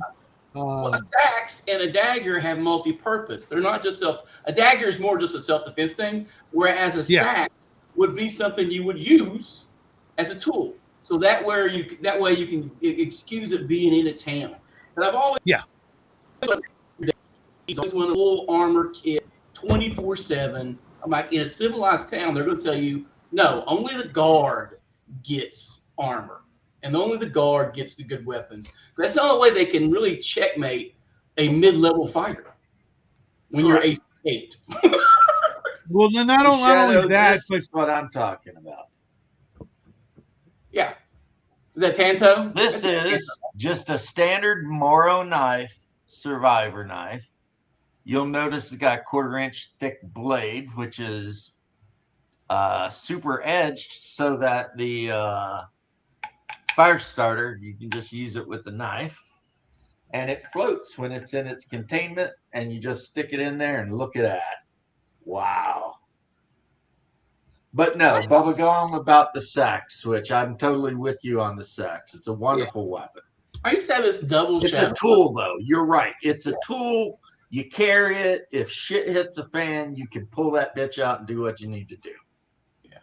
I used to have this double shadow by Gibbons, and I carried it in my car. I've got one downstairs. I love that. I love Gilhibben knives. They're my favorite. Go on a wall. I mean, it's really fun. It's a good knife to have. I broke one. Yeah, a cop finds that though, he's going to be pissed off at you. Yeah. But the double shadow is terrifying. You see that thing and you're like, I do not want to get stabbed with it. Okay, it's a knife that's got it's forked. Hold on, I'll just go get it. Give me a second. Oh, it's a beautiful knife. I carried one in my car for ages, but I also carried an ice pick in my door handle for a long time. See, this is just a made in Sweden survival camping fishing knife. Yeah. I do have a BK9, so the bit. Anyway, it's a K-bar. Yeah, okay, I got you. And it's got a 9-inch blade, but I mean, the last time I was out in the wood with that heavy bitch, I mean, I did cut a tree down with it. Pull it back, turn it sideways. I see that. Yeah, pull it back and turn it sideways so you can see the full length. It's a beautiful broad-bladed knife, dude. Yeah, I mean, my big knife, like I said, I just used it to cut saplings down to make a tent. I used to have the whole line, the silver shadow, the double shadow, the I love the one with the little ring. When I was growing up, I always had a boot knife. I loved all their boot knives. Fuck yeah. Yeah. And I used to wear the you guys remember the old every day. You guys remember the old I've got this mini one and I've got the full size one. It's the XXX Sodbuster. This is like a family tradition in my family. Yeah. Like my uncles always carried the XXX. I carry a case double X. My brother bought I had a it. buck knife or a pocket knife, except me. I always had a boot knife. And then I used to wear the. You remember the old moccasin boots? Right up to Oh, your I knee. love those. I love those. I found a place to get them, and I always had a knife in either side, and it was a great place to hide other stuff. always wore combat boots. I had these the eyelets, like the old trainee boots. Mhm. I had a pair so broke in, they were like wearing sneakers, and I always had a boot knife in it. And then I started wearing docks, and they frayed a little. Actually, docks fray a little bit around the top if you use a boot knife. Slide down top of them for some reason. Right. See, when I'm up north, I have these. I forget who makes them, but they're rubber from like just above the ankle down, and Gore-Tex from the ankle up. Yeah, I guess I could put a knife in them, but I don't worry about it. I just carry it in my pocket. But yeah, man, that's a neat looking knife. I don't know that I'd want it, but it's neat. It's funny. I got it at the swap meet I'm always going on about in my town because it's only open on Sundays. I was just there, just happened to be at the swap meet, and I saw it on the table, and I'm like, oh my god, it's a double shadow. And I go, how much? He goes, $50, and I'm like, that's an amazing price. I got it for $40. That's an amazing price. $50 was a steal. Those Gibbons knives are expensive, but Gibbons is it Gibbons? It's Gibbons knife. Shadow is like Hebrew powers activate. It's Gil Gibbon. $10 off of that. It's a Gil Gibbon knife. Gil Gibbon makes the best throwing knives of all time. The ones that are just stamped steel with no handle wrap. You can literally pick it up from any angle and throw it, and it's going to stick. Yeah, I don't know, and they're like kind of curved. They're not like your traditional like arrowhead daggers, point straight. Like it's this weird sort of like a foot shape. Yeah, you throw them like a spike, where if you want to get some spin on it. And no matter how you throw it, they freaking stick like crazy. And I've only got the big chunky one left. No, I've got the big chunky one, and then the one that's like a machete. It's like this freaking long. The little ones though. Oh my god, those so much fun. Just to throw at trees and shit. The only melee weapon I ever owned that I truly miss, because I left it on the range, was a Teflon hand axe, like a Teflon axe. And I got that when we got out of basic, man. You could split. I buried it in Kevlar helmet, just whack, and it went right into it like nothing. I miss that. It was awesome. Left it on a firing range. Damn it. It's funny you mentioned the ice pick. I just ordered a non-metallic CIA kind of spike because I didn't have one, and I saw it for $10. I'm like, fuck yeah, that thing will go through. I had an old. I picked up an old ice pick one time, and I left it in my car on the driver's side in case of carjacking. And my wife was like, she said, why do you carry that in the car? I was like, if I jab someone with that 5 or 6 times and they go away and they don't go to the emergency room, they're going to die. And I'm a spiteful bastard. So that's the reason to carry that in the car. So. My wife bought me this. My money really, clip. Steven? I didn't know that. I need to turn the chat on. This is my money clip, but if I hit the button, that's the knife. It's just a little Gerber knife for cutting stuff. Yeah, I know, right? Where's the other one? I've got a cold steel Viking axe, which is kind of cool. Nice. Yeah, I don't have any cool shit. I got some knives on my kit in the basement, but that's about it. Cold steel. Which reminds me, I need to go down there. I took the cold steel Viking axe out camping, and it was just fine. That's a cold steel. Yeah, buddy of mine gave me this for my birthday many years ago. I was like in my early 20s, so I've had this like 30 plus years. That same knife now is like, if you can find them, it's almost $500. And back when he gave it to me, it wasn't that big a deal. And now, because I was looking for a what the hell is it? A Gerber Mark II, I want to say. Another one that's real hard to find and real expensive. And it's like a boot knife. Yeah, I never had the Mark II, but I did have the TAC 10. Mhm. And that's the one that has the 10-inch blade and it's half serrated. It looks like a Mark I or Mark II, but it's got the serration. Mm-hmm. That's why I carried it in Iraq. I had it because it's got that clip-on sheath that's got the button there. So I carried it upside down off the front of the LBE because you could grab the handle and hit that button, drag that joker out, and it was ready to rock, man. I mean, not that I ever really had to do any knife work because desert combat doesn't really work that way, but such a Right. distance from the military. They train you how to use a bayonet, and you will never use a bayonet. And if you do use a bayonet with an M16, you just fucked up your M16. yeah. Especially if you crack someone's head with butt. Oh yeah. We all know what makes the grass grow? Blood, blood, blood. What makes the fires blue? Thanks, Steven. Guts, Yeah, guts.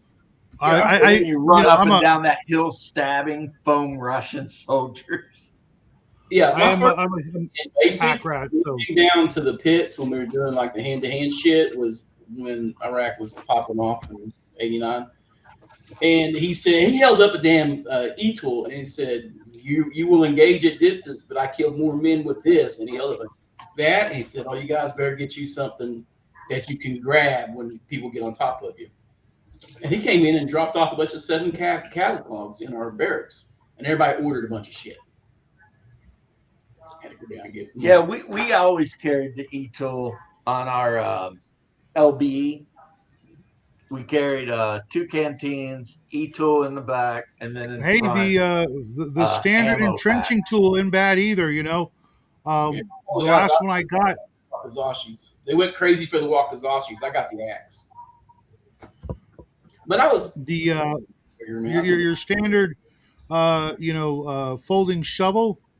Yeah. The guy I got my last one from he told me how I think he was in Iraq or something, and some guys were giving him the freaking stink eye, and he just unfolded that shovel one hand style, and they just left him the fuck alone. Nobody wants to get hit up the side of the head with a fucking shovel. Yeah. You know what I mean? The thing is, the ones we were issued, on one side it was serrated, and on the other side it was sharp like an axe. Yeah. Like you could cut saplings and shit down with that e-tool. Oh yeah. I mean, you're mostly bashing them down, but yeah. No. Oh, it don't matter. If you full blown put some weight in it, swing that bitch on somebody, you're gonna kill them. Yeah. Yeah, I have the Spetsnaz shovel as well. The difference is the Spetsnaz shovel does not fold, but it's about, I don't know, yay long.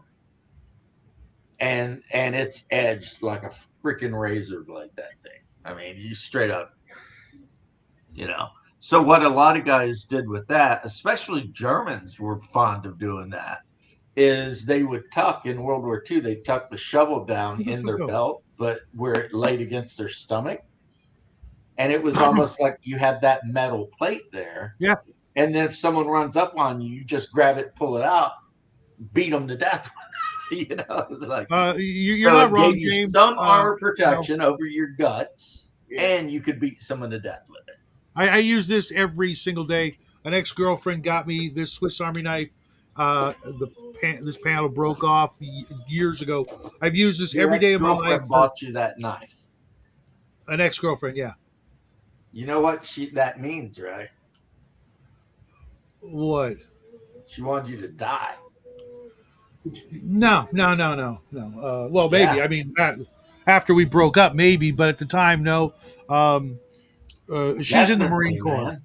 She was in the Marine Corps. Everybody knows that if you give somebody a knife as a gift, it's because you want them to die. No. I always thought it was the exact opposite, that you want them to be safe and well prepared or well. Yeah, but you're from California. You don't know shit. But I used to date a bunch of psychopaths. So they just gave me knives because they knew I like knives. The next thing you're going to say is you like to run around and, like, when people open their knives to do shit, you like to run around behind them closing their knives. That ain't right. Come on, Shadow.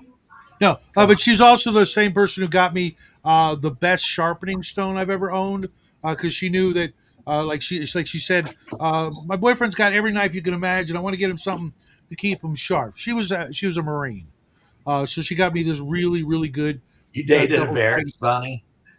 Yeah, we So did knew each I. other. So I mean, I can't We say. knew each other before she went into the Corps, and then after, and we were together for like 7 years, and um, we had a lot of history. Let's put it that way.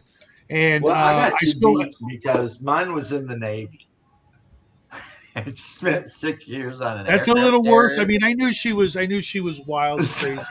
We all Yeah, were. Bubba knows. It was back when like Yeah, I actually 80s, Navy 90s. worse than say like Marine chicks or Army chicks.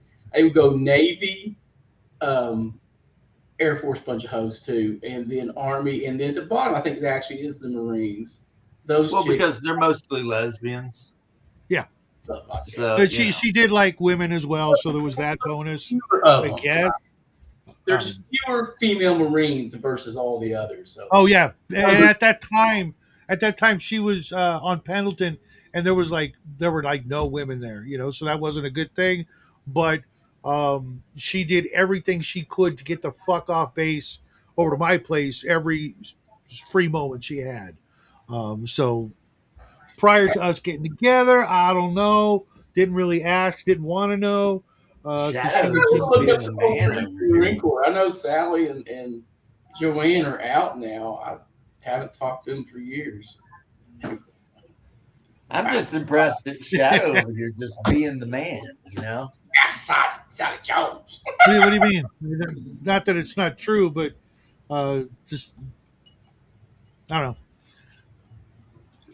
Shadow's just over here being like, hey, Marine chick, come to the house.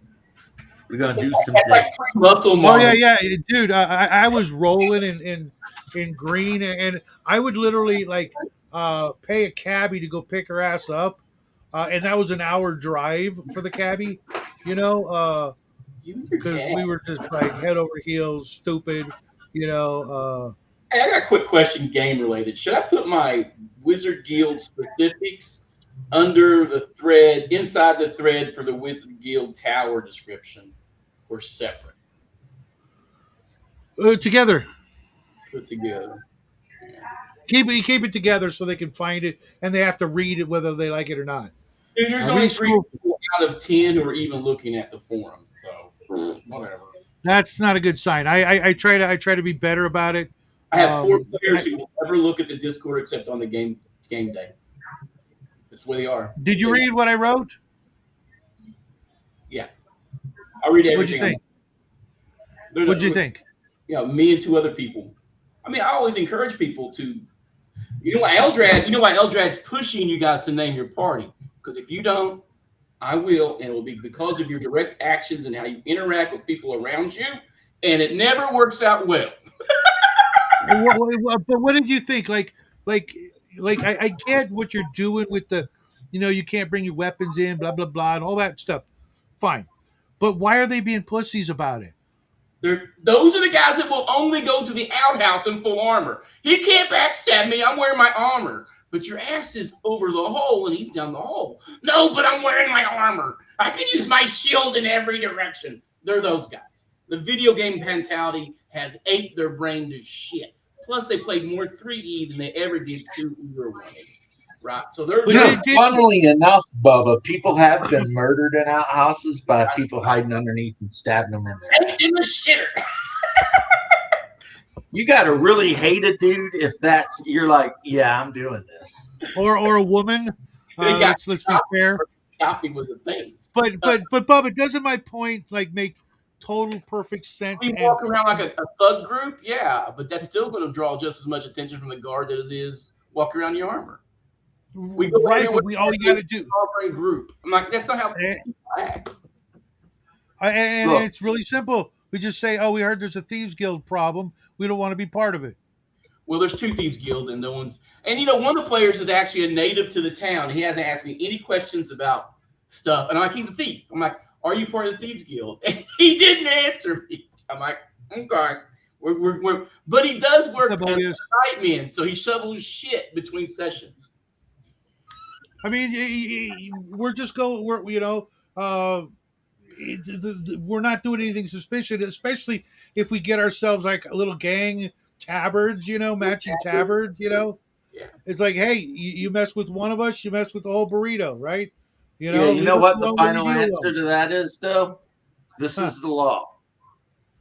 It's a lawful neutral city.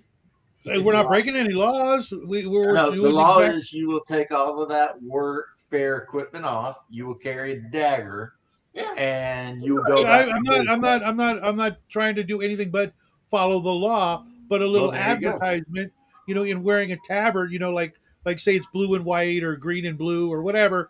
That's I love the idea of you forming like an adventurers group with your own like charter. That's great. And walking around, when we you can carry walk our into walking a town sticks. and the town guardsmen tell you, hey, you don't need that great axe. You need to put that shit up somewhere. Yeah, I got no problem with that. We'll walk around with walking sticks or stabs and our knife. That's it. Not up to any mischief.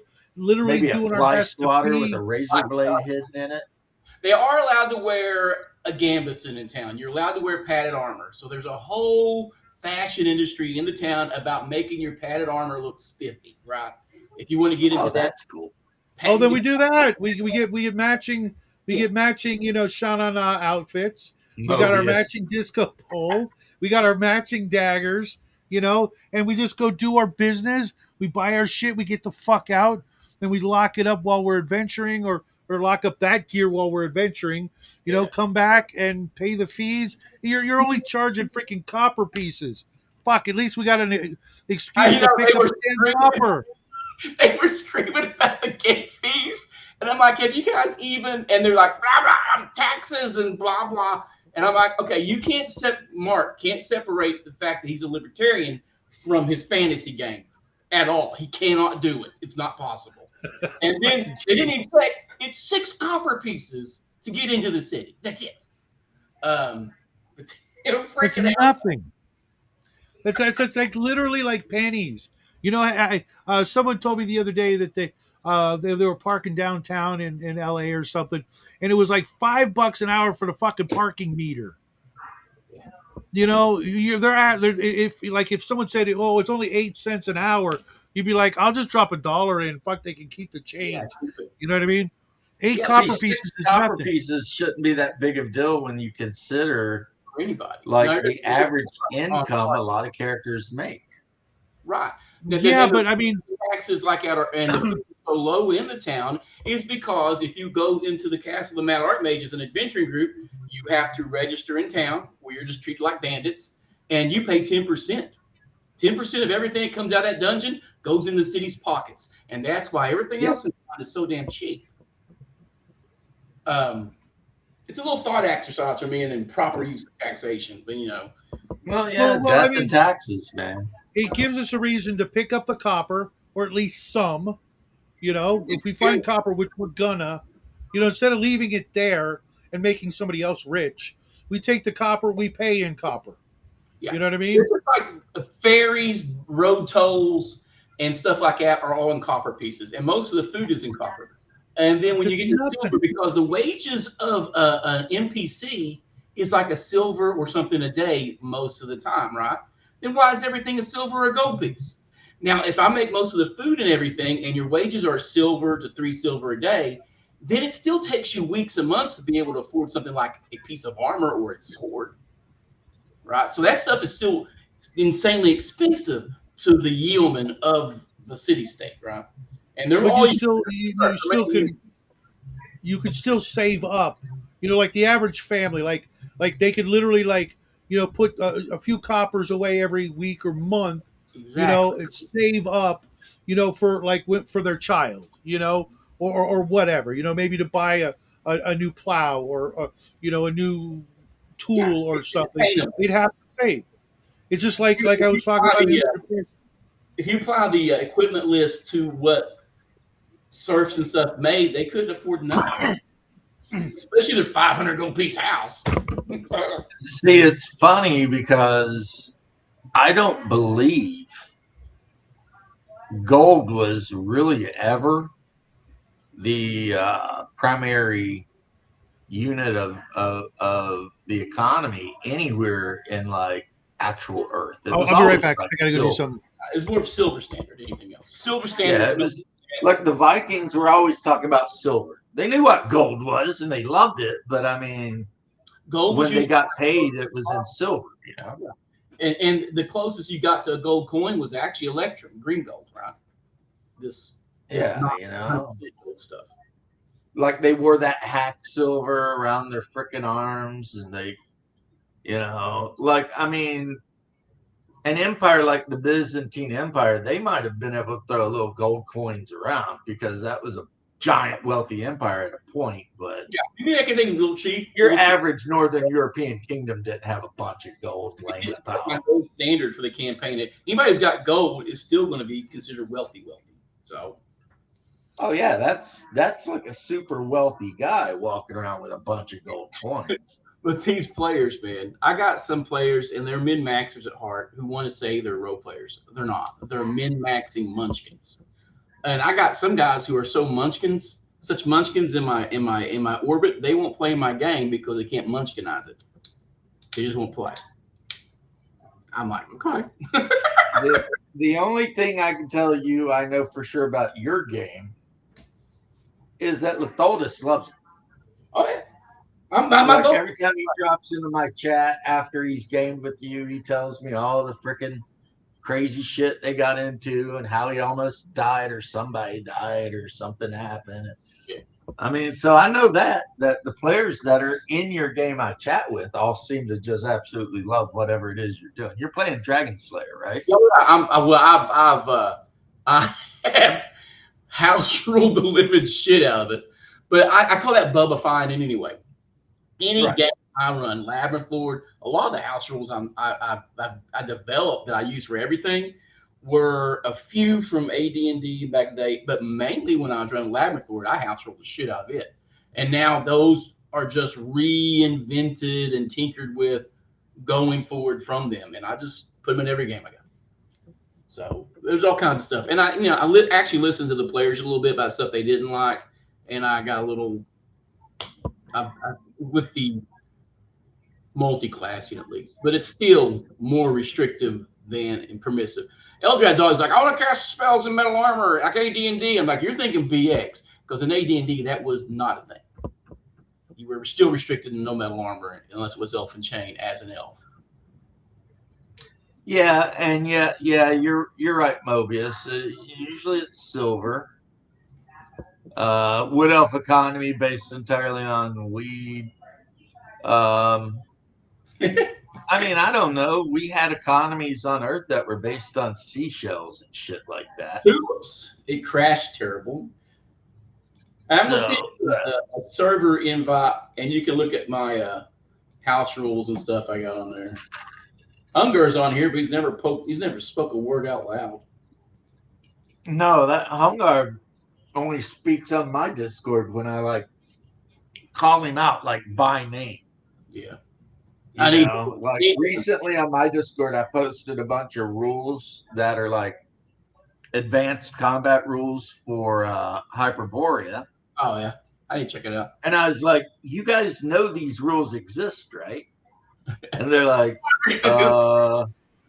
So it turns out for the last 4 levels that or the last 6 months we've been playing the game, every warrior with weapon mastery has ripped themselves off 1 attack every 2 rounds. It reminds me. And I'm like, you guys know that warriors with a weapon mastery get 3 attacks every 2 rounds, right? They're like, no. It's like, how do you not know this? You own the book. Are you talking Unearthed Arcana? Are you talking Unearthed Arcana? No, I'm talking Hyperborea.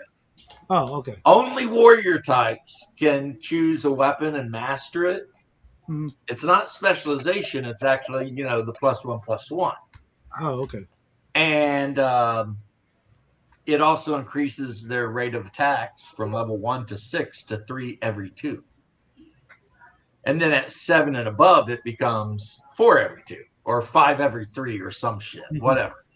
And it's then, very like Unearthed I keep Arcana. saying, the basic run-of-the-mill fighter can actually grandmaster a weapon, where they get +2/+2, the increased attack rate, but only the generic fighter can do that. Barbarians, berserkers, and all that shit cannot. But these guys didn't know that. They didn't know about shield bashing, shield hooking. They didn't know you can use a great axe to hook someone's shield. Or if you're a fighter and you master a great axe, you can actually perform a shield splitting attack on somebody with a non-magic shield. You can split a fucking shield on them. I thought about doing all shields can be splintered for Dragon Slayer, but it already does the death save in the negatives. So I decided against it. That was the I'm writing a Bristicore module for Hyperborea to whiten James' hair. No, that'd be fun. Yeah, really. That's oils. It's not milk, it's oil. I'm gonna have a stroke. I'll tell you what, in Hyperborea, since he mentions that, there are like 12 types of lotus plants, and they all do fucked up shit. Oh, I allow for how very Arduin of Hyperborea. How a very Hyperborean of Hyperborea. Okay. Black Lotus. Hey, that was all the lotuses were Arduin. Do it slowly. It's the good stuff. I mean, I would sell Haga to a slayer such as thee. Oh, thee and Come ye. on. That shit's a hardcore. In the story Ari Howard wrote of Conan being a young thief and breaking into the Mage Tower, they were all in there smoking and chewing Black Lotus. Yeah. Mm-hmm. And then Yellow Lotus makes you forget. White Lotus gets you hallucinogenic. That's Conan. That's Conan shit, right? And the first game to do all that was Arduin. It's the whole alchemist class. Oh, okay. I get you. All that stuff. David A. Hargrave freaking documented it back in the 70s, just in great, wondrous detail. You guys are just freaking killing me, man. Complete strategists and stuff like that. It cranked out a lot of stuff. I use Haga daily and can't remember the 1960s. You weren't born in the 1960s. Smooth cat. Does the truth need to compromise with a lie of the truth? No. Does freedom need to compromise with tyranny? Cthulhu was before Arduin. Yes, I don't know what the best. Yes, it was. What was the most absolutely game in the 60s anyway? Pardon? What was the most dominant war game in the 60s? Because the 60s, for our version of our hobby, would have been nothing but wargaming, no role playing. So, what was the D&D was the first game, and the second game was Traffer. Right. I thought it was Tunnels and Trolls. It was in there. You might actually be right about that. No, it's the one made by Ma. What's his face? The number 2. Pedal Throne. Pedal Throne was number 2. Okay, and then was Tunnels and Trolls. Then was Rune Quest. Pedal Throne was real big in the early 70s. With a lot yeah. But I thought it was just a setting for D&D. Nope. A lot of it's way different. Ripped from Pedal Throne, actually. Yeah. As a matter of fact, if you look in your white box books, you'll see the TSR was selling Pedal Throne, but it was a totally its own thing. I've got the original paperback novel, The Gold Man or some shit. I'm going to read one. He got memory hole because he's an Islamo-fascist. Literally. Yeah. Literally. His stuff's cool. It's just too... Okay. It's too Inca Peruvian for me to fucking give a shit about, right? Yeah. He was kind of like Tolkien and trying to make his own languages and shit, and he lost me there. It's like I'm still working on. They weren't all vowels; they were all consonants. So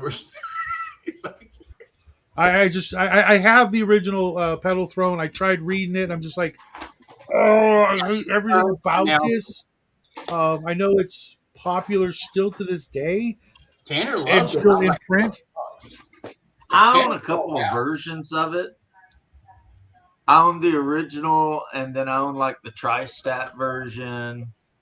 I don't know. I never really thought that much of it. Honestly, I thought, hey, this is kind of neat, but I don't think I'd ever want to run it. No,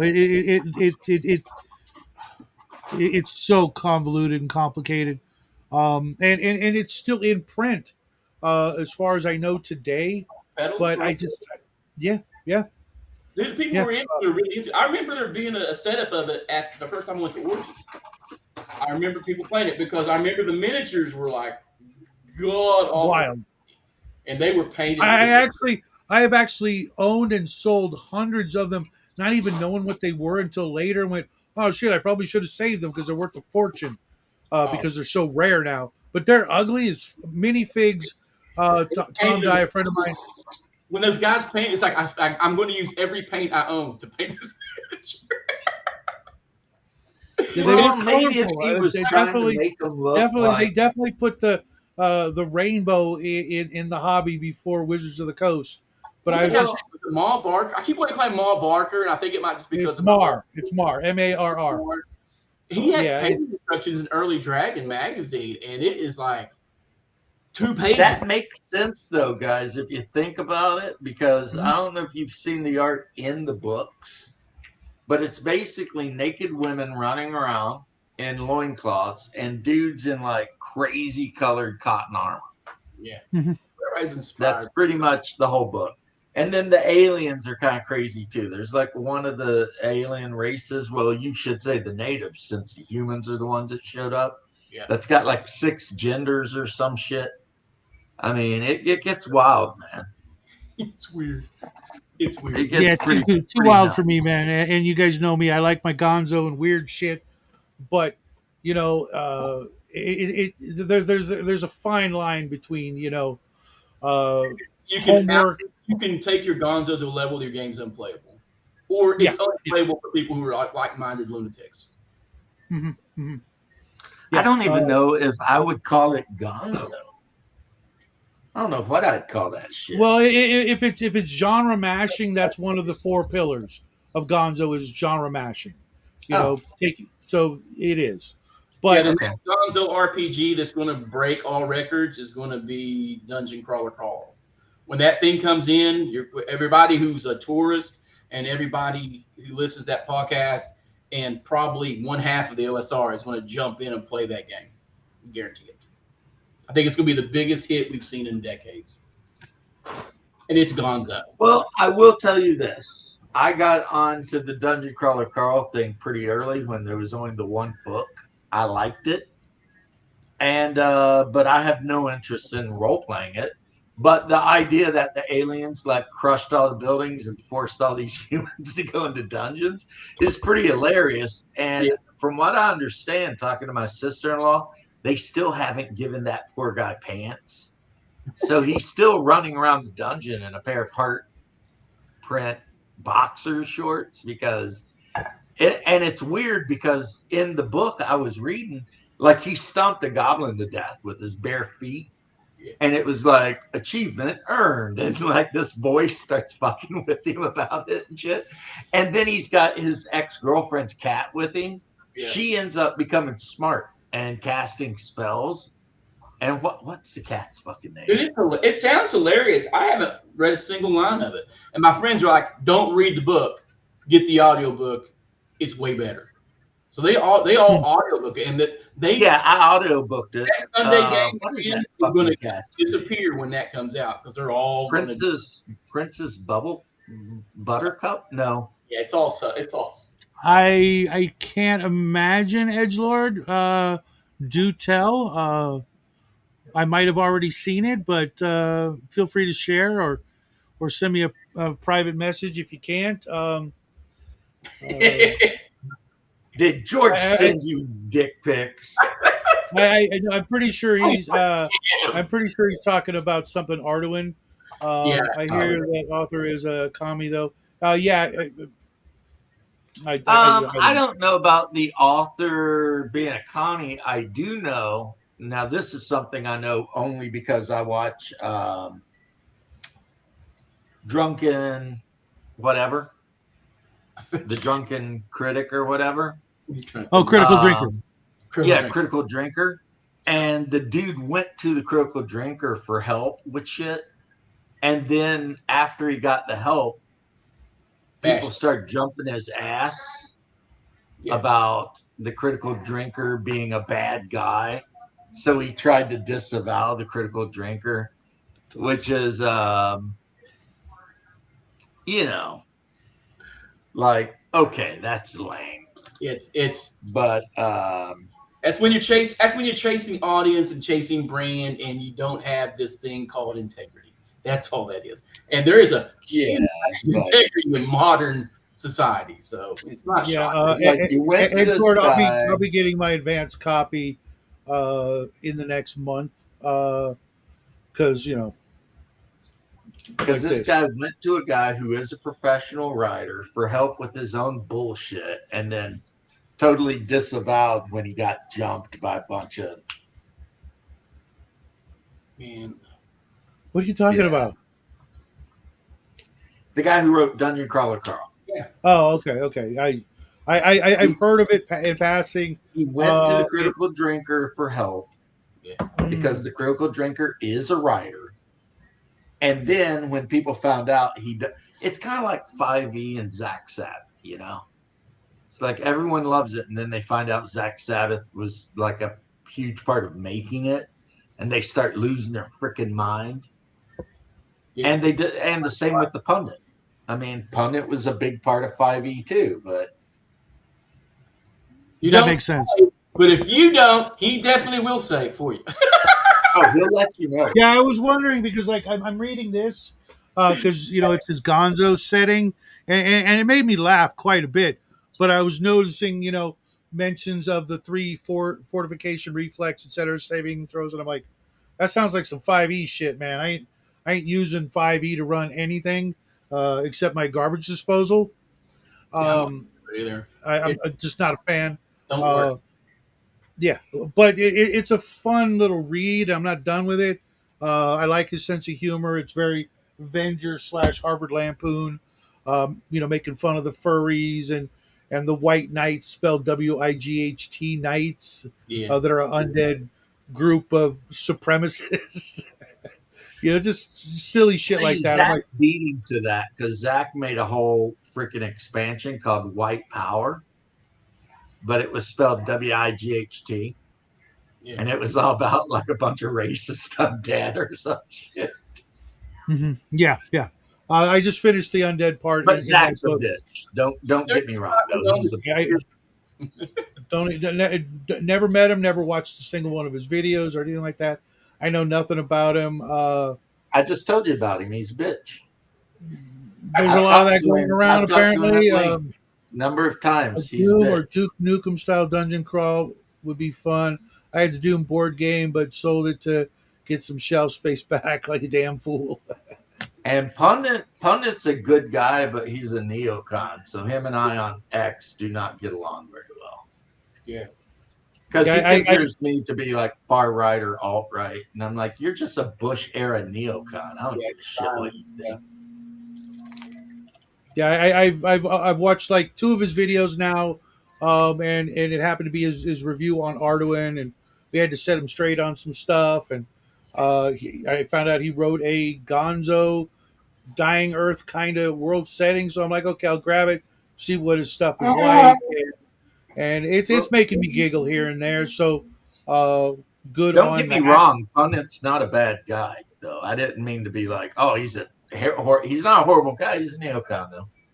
It's like, great shit. One of my favorite games. Monopoly with them because they're going to flip the board. Right. And he does write one of my favorite games. That's a fact. All right. He wrote the Viking source book and the Baptism of Fire core book. I love those games. What a new thought that we as adult men can overlook discrepancies in what we agree and disagree on and still talk to people. Shocking. I know, right? Well, I mean, I figure people's political views serious. I don't give. It's like, well, here's the thing: like each and every one of us, we live in completely different states. So what we're voting for, except for me, of course, because I'm in California, and whatever I vote for actually never gets Yeah, you counted. don't get to vote. Right. We I mean, they tell us we're voting, but I know that if it had any effect, it would be illegal. Just look at Kind of LA. like breathing and collecting Everybody will rainwater. vote the wrong way real quick. But Dumb. our those things don't affect our off camera life and our off game life. So what the fuck? Who cares? As long as you're not hurting people, especially children. Otherwise, you'll get a knock on the door. It's And none of us do that. You know what I Uh, watched last night, Shadow? Uh-oh. Citizen exactly. Vigilante. Oh, you finally watched it? Uh, a good friend of mine who's going to remain nameless, just in case he doesn't want people knowing that he watched it. I was asking Jackie, hey, you heard about this? Because I can't. My feed is just like Why would nonstop. somebody be like worried if people knew he watched it? Just in case, because things are different in different places. In the Eurozone. Oh, he must be in Germany because they banned it in Germany. They banned it in several countries over there. Oh, really? Because yesterday it was just Germany. But I thought asked him if he'd heard about it. He's like, Jackie's never heard of it. And I was like, well, I want to watch it and rent it, And I told him a little about it. It's like, I probably don't have time, but I will watch it. Everything I've seen about it looked like, at the very least, if I can get on board with Death Wish 1 through 5, why not, right? It's not a great movie, but it's a pretty cool movie. mediocre. But it's exploitation. So any exploitation movie is not to be considered great. It's supposed to be entertaining. Right. And it is. Like I was about to say, it looks like I've watched worse popcorn movies, and to just watch, some shoot 'em ups and blah blah blah. Okay, I'll watch it. And the fact that it pisses people off, that I'm okay with watching it, that makes it all the more watchable. Were you supposed to not watch it? Well, yeah, I mean, as a Californian, it's if anywhere was going to ban it in the United States, it would be Michigan and California. Can't ban films in the United States and get away with it anymore. Yeah. Well, any hoozle. Yeah, I watched it. I was like, wow, okay, that's cool. They just whatever. I can deal with old school working class leftists, not ones who wear diapers for fun. It was. I mean, think about it. I mean, we hang out with a lot of different folks. I don't hang out with Marxists or facts, dude. That's dumb. Well, you may have in the past, and I've for the most part, I've McCarthy'd them off my server. Yeah, I think the one Marxist I had, he just left because every time he'd say something Marxist, he'd get freaking. Are you talking about someone whose name starts with an R? Yeah. Okay. I pay attention. He would say something, and then it wouldn't even be me. It's like I would say something, he would respond, being a snarky bastard, and then half the dudes on my server would just go after him. And eventually he moved on. And it's kind of sad because I did like talking to him quite a bit about Battletech. Another great movie, dude. Because he knows a shit ton about Battletech. Oh, cool. But that's the whole point, right? Old Battletech. Yeah, he knows all about Battletech. Yeah, I don't and that's where us like-minded folks kind of we can appreciate that we do have an interest that's actually probably more a similarity or a common interest is probably more important than some of the stuff that they want us to freaking freak out over. Not all of it, because a lot of it we do need to freak out over, but we can put aside some of our differences if they're a good player or whatever. Obviously Bubba's the exception. I am the ultimate game. I have one person who's left of center, I think, on my server, and he's a former Canadian. And being a Canadian is already a black mark because that means you're center left by default half the time. So a lot of them. I just don't. Yeah, Raven is not. I don't understand Raven actually.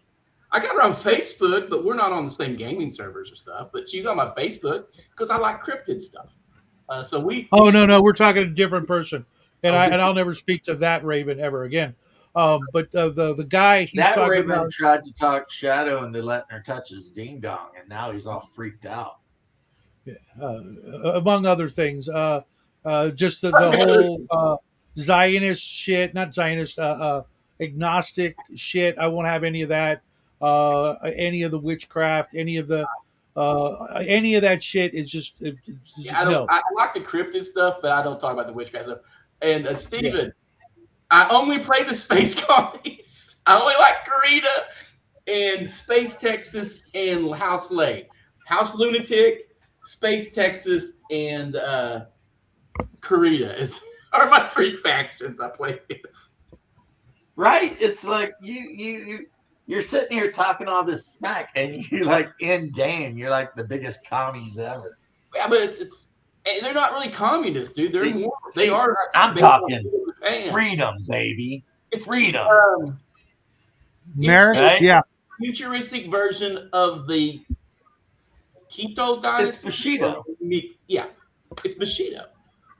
Yeah, it's Bushido. But it's They've got the grand Where the fuck coordinator, is it and now? everybody lives by that weird. Every one of the houses are dictatorial in their own way. Even Merrick, because they're just lots of little warlords. You remember how I said I couldn't find my BattleTech box that you sent Jackie? It was up here the whole fucking time. I got me a Thunder to paint, dude. I got a primer it today. That was on my list. I got me a Thunder to paint. The assault mech. That's a heavy, actually. And then the Thunderer is a house late. Okay. You're talking shit I don't know about. LRM-5, 3 medium pulse, and an autocannon 20. Yeah, that's stuff I don't know about, man. Yeah, it's 30-50. When you start talking anything past 30-25, I'm like, yeah, I go as far as the Battle Toolkit because if you ever played the scenarios for Toolkit, that's fun. Those are fun battles, dude. I bet it was a great book. Yeah. America. I can't make Comstar mechs. I hate painting mechs white. It bugs me. Yeah, Jackie and I easily after going through the BattleTech box you sent us easily. It was Merrick. It was just that's it. That's us. That way we can team up or fight each other at any given moment. I got Dabby over too. I've been painting them. Well, first off, Comstar is the AT&T faction, not to be messed with in any era. You do not mess with Comstar. I don't care if it's 3025, 3017, 38 billion. Comstar will come and ring that bell for you. And then the Pleasure Planet one with the cat girls, that's like the that's a canopus, and that's like the canopus. It's a misandrist ruled regenerate faction, which is weird because it's ruled by females. Yeah, it's ruled by women. They're pretty much degenerates, and they use like biological bullshit to like space sluts. Yeah, pretty much. It's the space slut faction. You know, if you pitch it like that, people will probably play them more, despite the fact that their mech selection is crap. Whereas Kurita is actually based on the Australian government. Kurita is mostly Japan. Yeah. Mm-hmm. But with a strong dash, depending on where you are of Islam, because they have the Arcab regions, and that's all like Muslim. And then Davian is like England and America, you know, the West. Lao is China with a dash of frickin', for some reason, Aztecs. I mean, I think they're kind of like North Korea, space North Korea. Right. They're like space North Korea with Aztec religion. Well, at least that one chick. After the clan wars, though, their mechs are so cool. I like their... I mean, yeah, the Cataphract. I love the Cataphract. And that's 3025. They had that. You can play that 3025 all the way up. Yep, the X1. And the hero mech is named the Ilya Murmets after the Russian guy that supposedly helped defeat ERP Pechniks or whatever. LB10X, I love that layout. Backed up by a lot of LRMs. It's a good Yeah. And then let's be honest, House America is basically the Balkans shortly after Yugoslavia disintegrated. It's like House America is like Yugoslavia, but right after Tito died. And they're just looking for reasons to fuck each other up. Tito kept it together, man. Yeah, Tito kept that shit together. And Steiner is the Hanseatic League. Yeah. A lot of people think maybe like, yeah, they're the Hanseatic League. They're a bunch of German merchants. What's your favorite Outworlds periphery powers? Honestly, I would probably go with the Torn Concordant. I've been making them. Space Texas is fun, and they have Warhammer factories and stuff, and they play lots of vehicles. So right now, I'm trying to make it to where it's a 4-to-1 or 5-to-1 vehicle to mech that I feel for Torn Concordant. And but yeah, they actually have their own industrial base and shit. They're doing shit. See, I'm the heretic here. I really dug the clans, and that just makes me out. I got friends who only play clans or they won't play at all. This is how they are. It's weird. I mean, I read a bunch of the early books. But even the earliest book I read, the clans were like there. You know what I mean?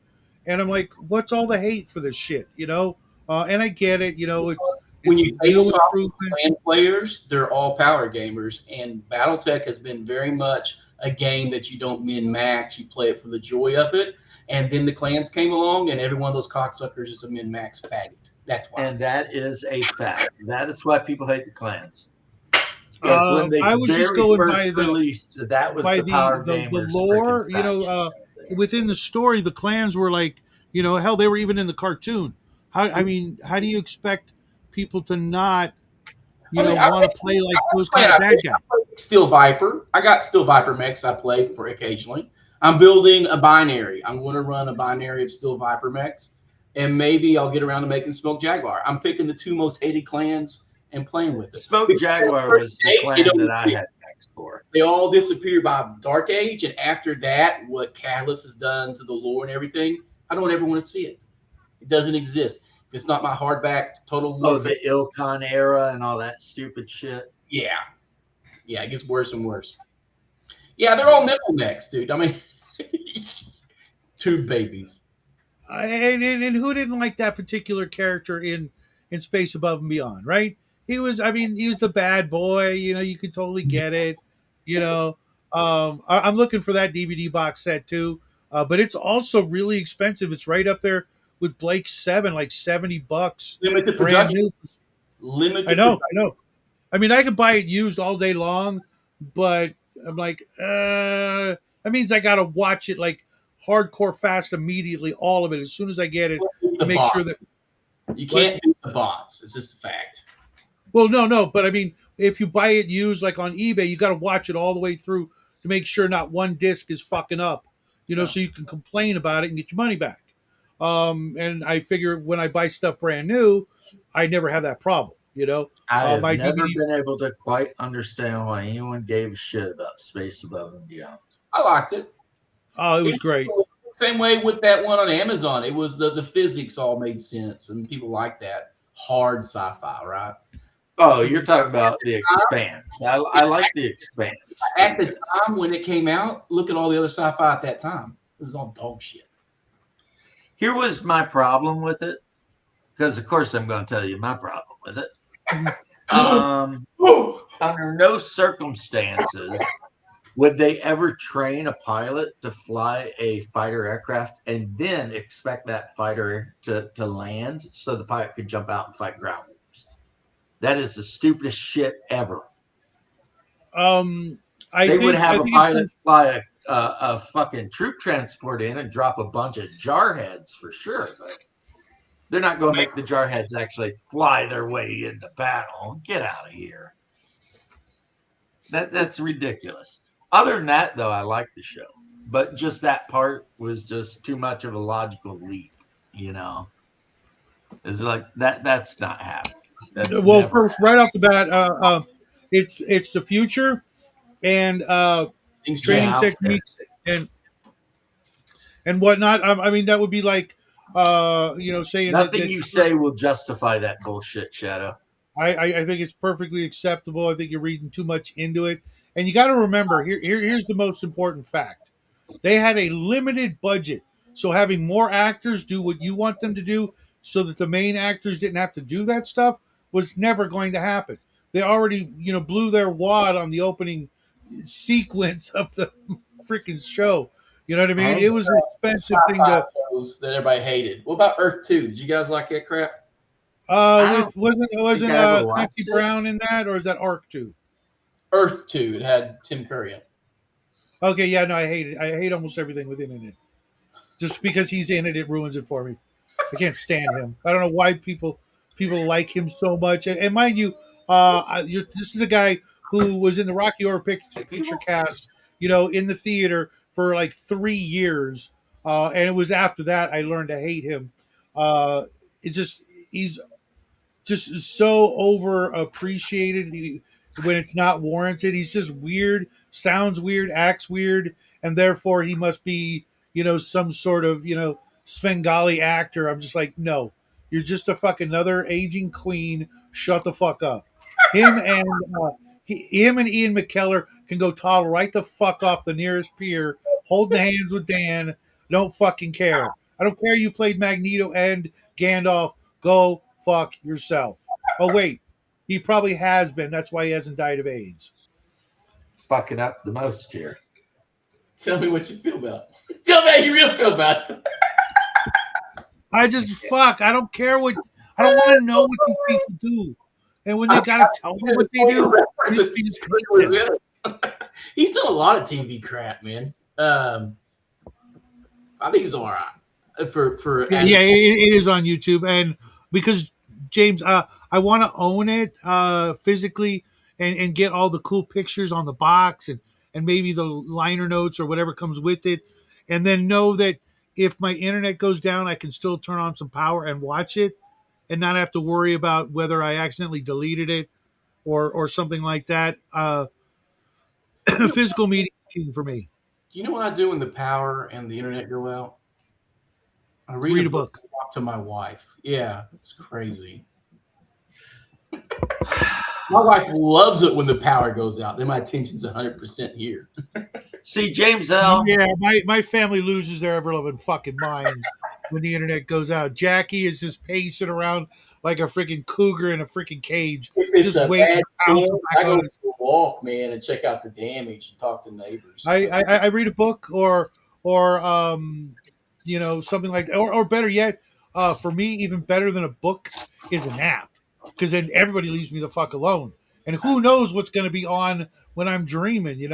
I've been having the weirdest freaking dreams for like the last like 5 years, man, and I can remember them and shit. When did that start? Normally wake up. What was I just doing? Just gone. But now, I think I light a candle, stand in front of my icons, and pray for the internet to come back. Terrible thing to pray for. Yeah, and James L beats us all. He makes friends out of mashed potatoes. Yeah, James L is no longer allowed to have opinions though, because he said the Klan are just space marines. So yeah, they're I look at them more like what were those people from Star Trek, The Wrath of Khan? The genetically enhanced. Right. I view them like that. They went off in deep space. That was the goal, and to preserve resources, but they waste resources like crazy, having big battles over like stupid shit. For stupid ass. Of course. Because I mean, if you're gonna make big stompy robots, you gotta play rock and sock robots for real. We've been. I made my clan players that I play with go, if you're going to play clans, at least play the BV value of the pilots. And suddenly you're like, well, I'm only able to run these smaller mechs, and you guys got big ones. It's like, it's not my bad. You know how to play your weapon systems, all right? Hey, that's how it's supposed to be. Right. As a matter of fact, maybe you should be calling in a batch off. Yeah. Oh, I asked about that, and they grumble. These guys they want all the toys and none of the restrictions. Of course, I threw down because that's why we hate clan players. Yeah, I threw So down a more Munchkinisms. Got it. I don't know. know who both those people are. Stephen Kennedy, I have no idea who those guys are. So, Huh? Erudite DM and Jeff Talanian, I don't know who they are. You know who Jeff Talanian is, don't you lie? Dude, I'm bad with Do that. I? Jeff Talanian is the creator of Hyperborea. Oh, Yes. yeah. He's been on my channel, I must have missed that episode. I imagine that. Imagine that. See, that Well, great. he wasn't on, even though he said he would come on. He just Mhm. dropped into the chat, and we bullshitted around for like 30 minutes That's nice. or so. Dude, He should come on your show then. no I mean, one nobody gives Hyperborea his game more love ever. Not even his own wife gives his game that much love. So definitely should be on your show. How come you don't have that AI image of you in a cheerleader outfit as you are Team Hyperborea cheer queen?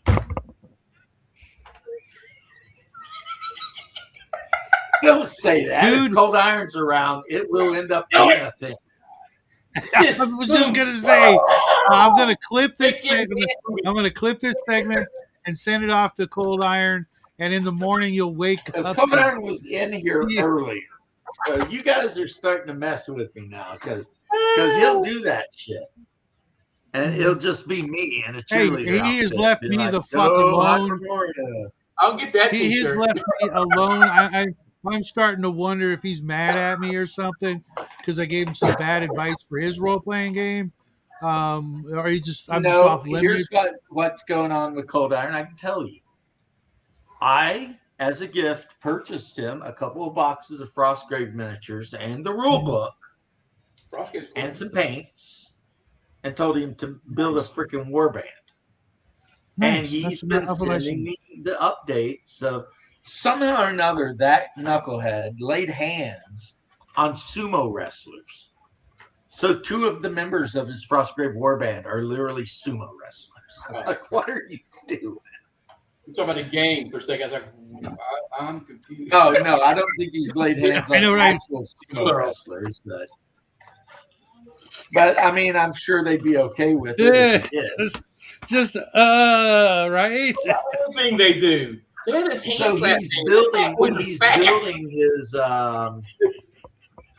he's building his Frostgrave army. Breathe, Bubba, breathe. Because I everyone Breathe, did Bubba. one today though, and it shows me in like the frozen tundra, buying bear from a couple of Eskimos. Like They're Inuits. one of them's counting silver coins, and the other's handing me the little puppy, and I'm standing there grinning because I've got the little white puppy. And that's supposed to be because, like I said, all of his video or his pictures of me, you can tell where they lie chronologically by how big the dog is. Yeah. If the dog is small, it's when I very first arrive in Hyperborea. If the dog is large, I've been there a while. You're building your own lore. Oh my gosh. No, he's building my own lore. But here's the thing about Hyperborea, Bubba. I could actually play myself in Hyperborea. I'm not touching that with a 10-foot pole. You played yourself.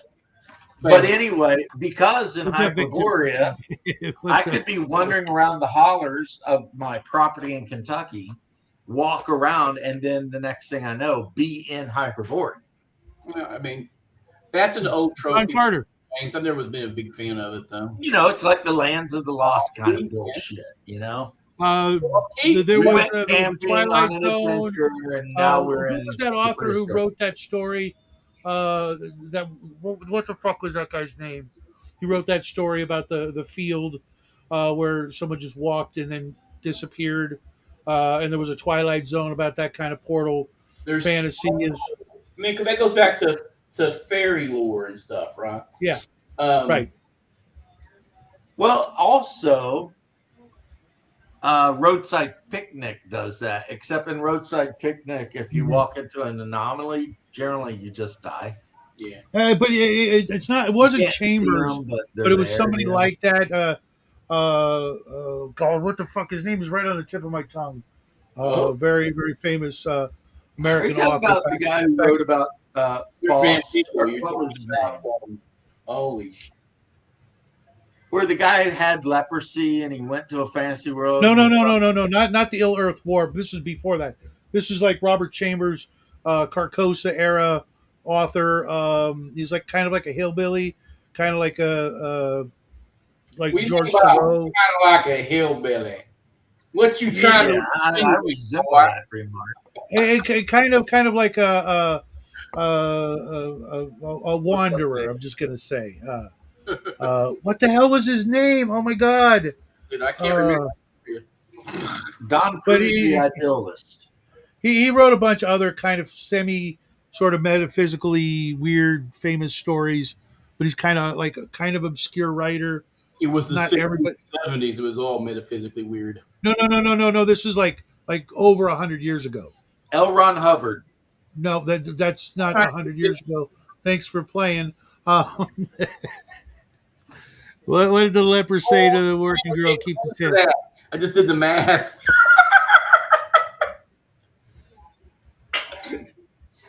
Well, I mean, the one guy who was a leper and went to the fantasy world, he did encounter a woman like that was Donaldson. Immediately, I think Thomas it was before, Covenant or something. Yeah. The Ill Earth War is what the trilogy or decology. Like the first thing he did is like commit some horrible crimes because graping. Yeah. You know what? It was a different time, and who are we kidding? Back in the 40s and 50s, that shit was just legal.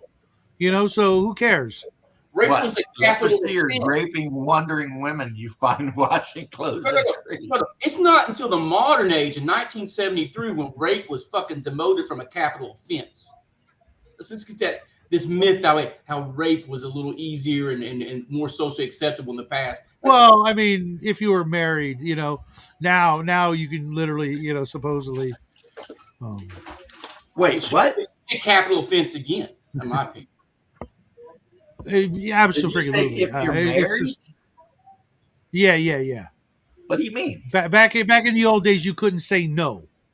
But now in the modern era, I still can't. I don't know what you assholes are doing.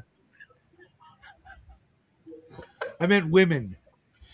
Women, wives. Women always controlled sex.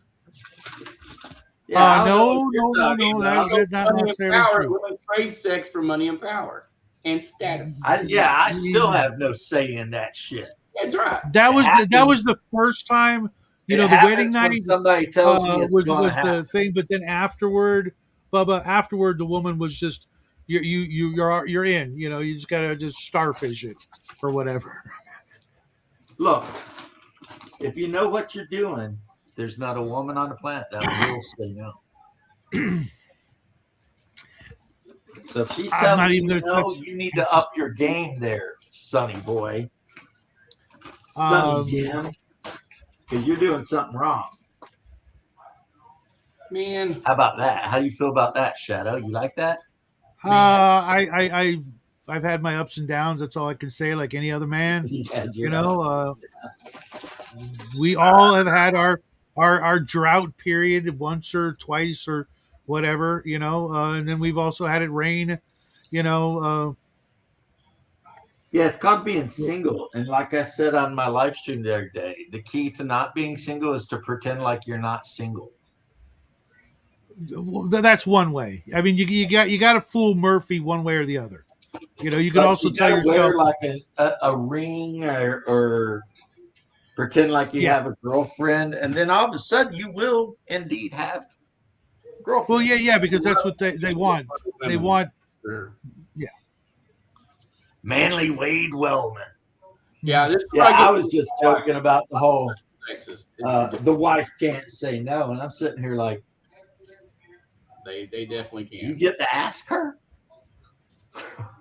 What if she's? Well, I'm talking specifically the 30s, 40s, and 50s. During that period, how about this, Shadow? It's a modern invention. That would be the great invention. I'm awful good.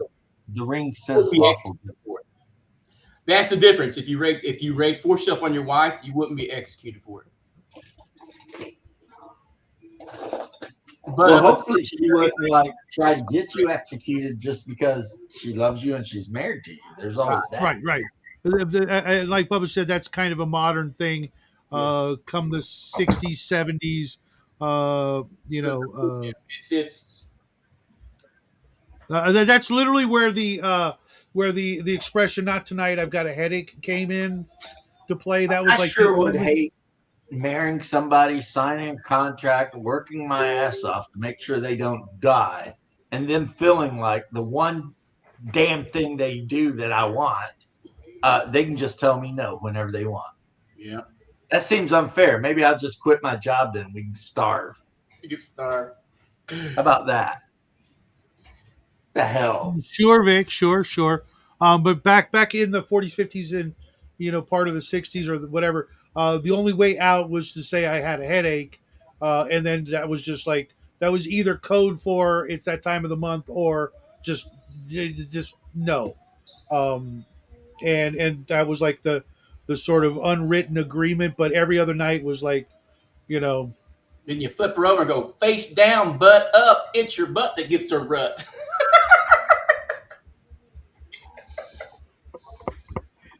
Don't make me spit on it, woman.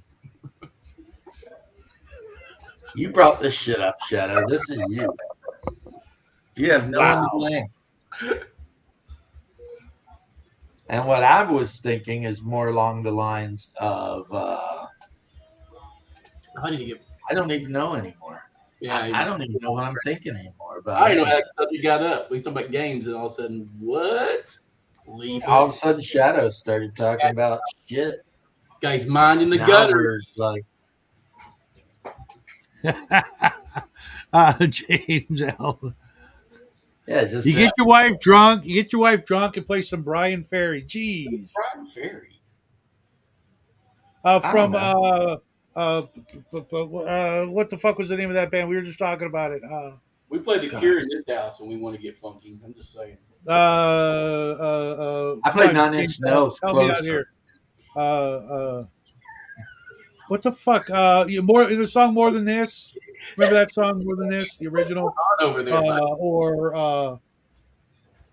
Come on, James, help me out here.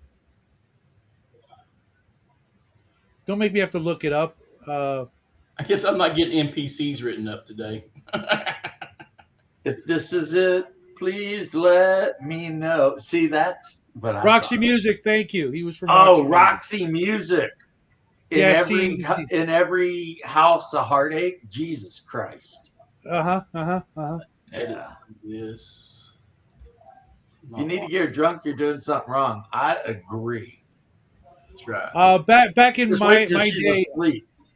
back in my day, there were two albums that were surefire. You put these two albums on. This is here in California.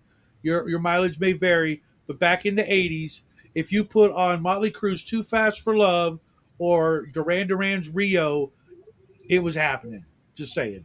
All right, dude. Depending on the type of girl, exactly. one of those two. And that's what it goes down to: the type of girl you're with, and if it's some glam hair bear chick in Motley Crue, that's a low bar right there. Just hey, it was the '80s. I was, what was I? 67, 77. I was between 13 and 19 during the '80s. So, yeah, everything was a low bar. I mean, sure, there were some 9s and 10s in there, but they didn't know it yet. I was pretty much a baby during that time period. So I was right. Myself, dude. So I got. My first time I was 14. She was 17, and that's just the way it was. And dude, like I said, California was very different than the rest of the world, and Duran Duran and Motley Crue and a bunch of other stuff was very popular here. And Led Zeppelin's Physical Graffiti. You threw on Cashmere, and on a Friday night or a Saturday night, if you're walking through the apartments or the neighborhood and you heard Cashmere playing, you knew exactly what was going on in that particular house. No? Cashmere. That's an Afro-Celtic shit, isn't it? Led Zeppelin, Physical Graffiti. The inside of your head scares me. It scares me too. That's why I spend so much time out of it. hand. If you had housemates, the most considerate choice was Eno's Another Green World. Okay. I had roommates. I engaged in a hobby called emotional terrorism, and I enjoyed the shit out of it. So you would what? Like you'd They know. They would know. So you let me guess. You would do the what was his name? You'd light up cinnamon incense just to get them to think that you were cooking muffins or something, and then they come out in that house. Don't even started. Who was that comedian? Mitch Hedberg. That was one of his bits. Yeah, you guys, I just don't even know what to think. I'm just packing up the box of things I'm taking out here in a second to prime. Yeah, I got nothing to prime, man. I'm holding off. I've got a whole bunch of gothic vampires and shit that I just can't wait for September to roll around.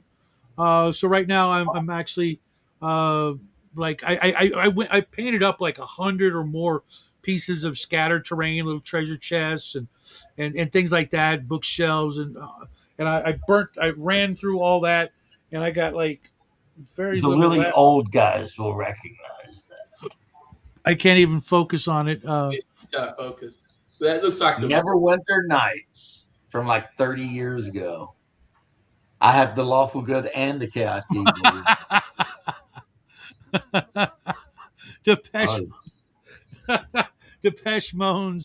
Depeche Mode remains the most effective contraceptive. Look at that. Depeche Mode. Au contraire. But she's a stranger. Vic, no, that is literally never happened. I used to call them the flush commode. I don't need 3 English vegetarians and an emu sampler in the room. Just Shadow. Yeah, he's getting down to Dare to Be Stupid. Actually, my favorite Weird Al is Party in the CIA. That's my favorite. That's a pretty good one. That's one of his newer ones. I was doing the old cut.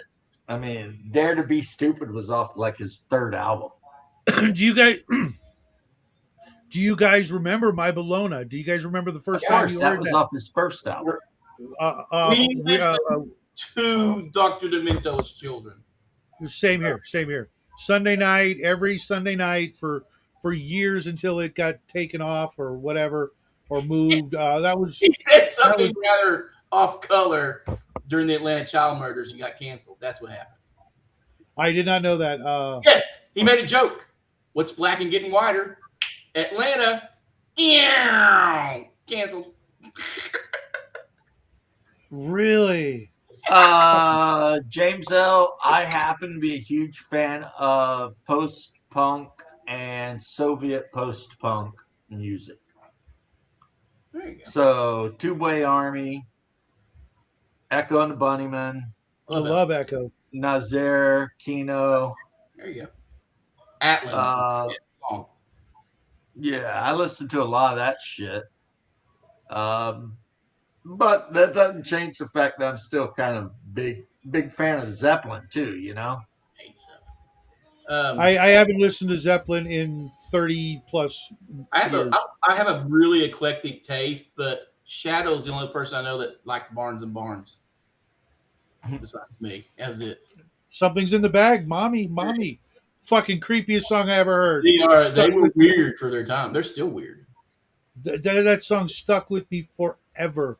Clearly, fish heads, dead puppies. Cooper.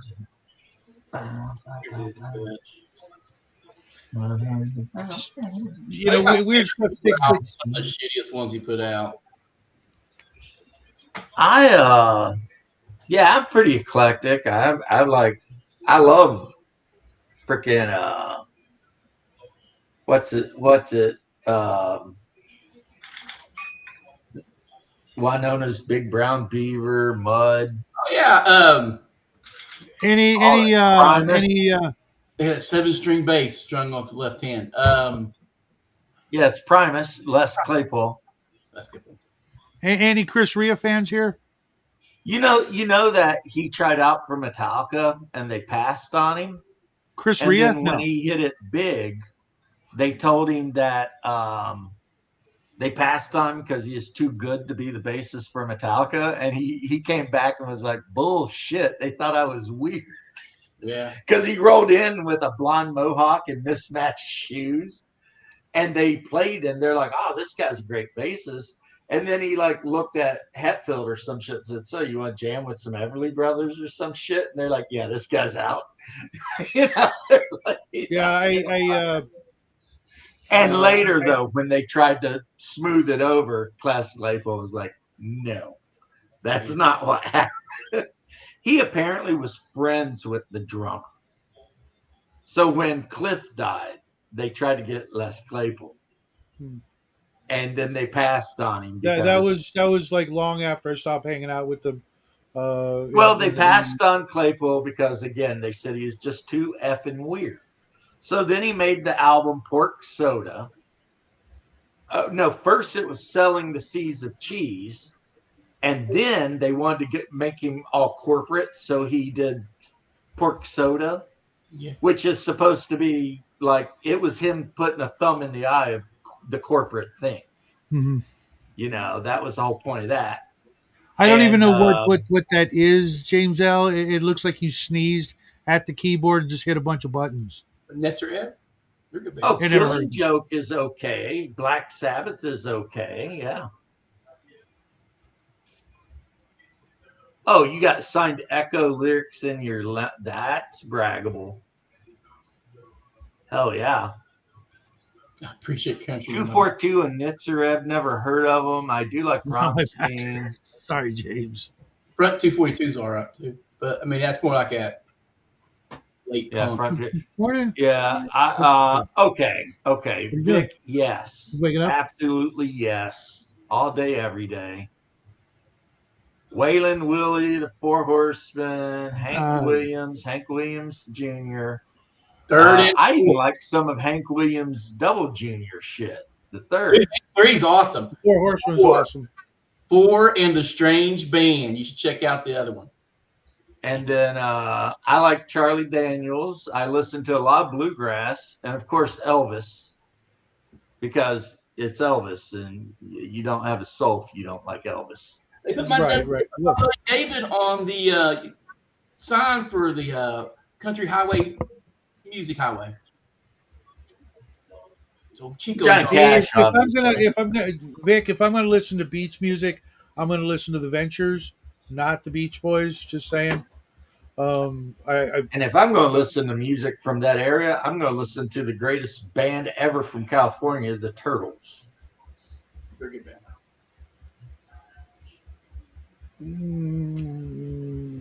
Okay, weird choice. The worst thing a group can hear when servicing Willie Nelson. I'm not Willie Nelson. What do you mean a weird choice? The Turtles had like 1 billion #1 hits. They were amazing. I can't even go away from my window. They did You and Me, Imagine You and Me. They did what was the other one? It was a girl's name. What was it? Honky Tonk was still strong, and Rockabilly was still strong in the early 60s. So there's a lot of Rockabilly and Honky Tonk. Hazel Atkins started touring a lot more in the 60s, so I'm all about the Haze. So there's all kinds of 60s. Maybe I could pick your mind and tell you that I love you better. Dun, dun, dun, dun. Yeah, I mean, the Turtles were a great band. They actually outsold the Beatles a couple of years. I'm trying to think of any of 60s bands. At least you didn't say the Mamas and the Papas. I like the Mamas and the Papas. Cass Elliot actually broke one of our chairs, fat ass. Couldn't. Hey, no one's getting fat except Mama Cass. That was the lyric, remember? There's not a lot of rappers who like something and busted and agents can't be trusted. All that shit they sing about. And no one's getting fat except Mama Cass.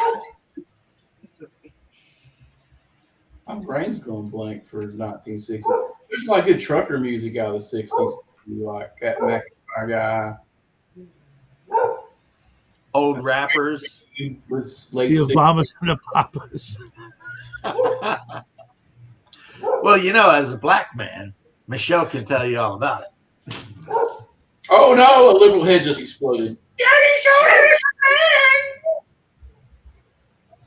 I mean that video from freaking the Degenerate show. I mean that says it all, dude. Just Ellen DeGenerate. Oh, I don't watch.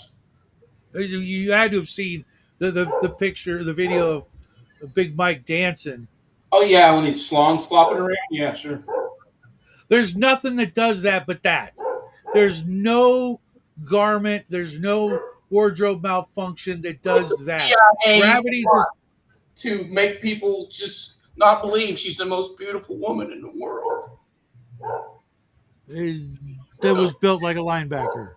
Built like a lot. There's Muscle Mommy, and then there is that Dude, is a huge. when her husband was president, you had to listen to all these news people try to convince you. Look at her arms. She's got the most beautiful arms. And like, yeah, but she's got the face like an ape stamp for a cookie. I mean, you know, like you could use her face to stamp gorilla cookies out of. It's like, nobody likes that. Come on. I mean, Obama looks more feminine than she does. Give me a break. And acts more feminine, let's be honest. Oh my God, he does. I think respect for the president plummeted when he threw the ball out for that ball game. It was the Oh, God. Like a girl. It's like, get out of here. Oh, my gosh. And you know the whole time Big Mike's just sitting there shaking like, oh, you fuck. I will see that little ball when you get home, boy. Doing some electronic stuff. Yeah, I saw... I'm a big fan of Marshall Tucker. What's up, Squirrel? I didn't know you were still here. I didn't know anybody was still here. We've been going on the Marshall Tucker band. hours. Yeah. Mm-hmm. Didn't they do Can't You See? Can't You See? Can't you? Oh, can't Yeah, I think you so. see? I think so. Big fan of the Allman Brothers, and there was another band. I hate to admit I really liked like everything I ever heard from 38 Special, but I know someone got beat me to it. Okay, I'm not alone. Well, like everything else in the United States, everything in the South is better. It's true. That includes music. Europeans just broadcast that shit to the world, man. Yeah, they did. They found out how much Miami sucks.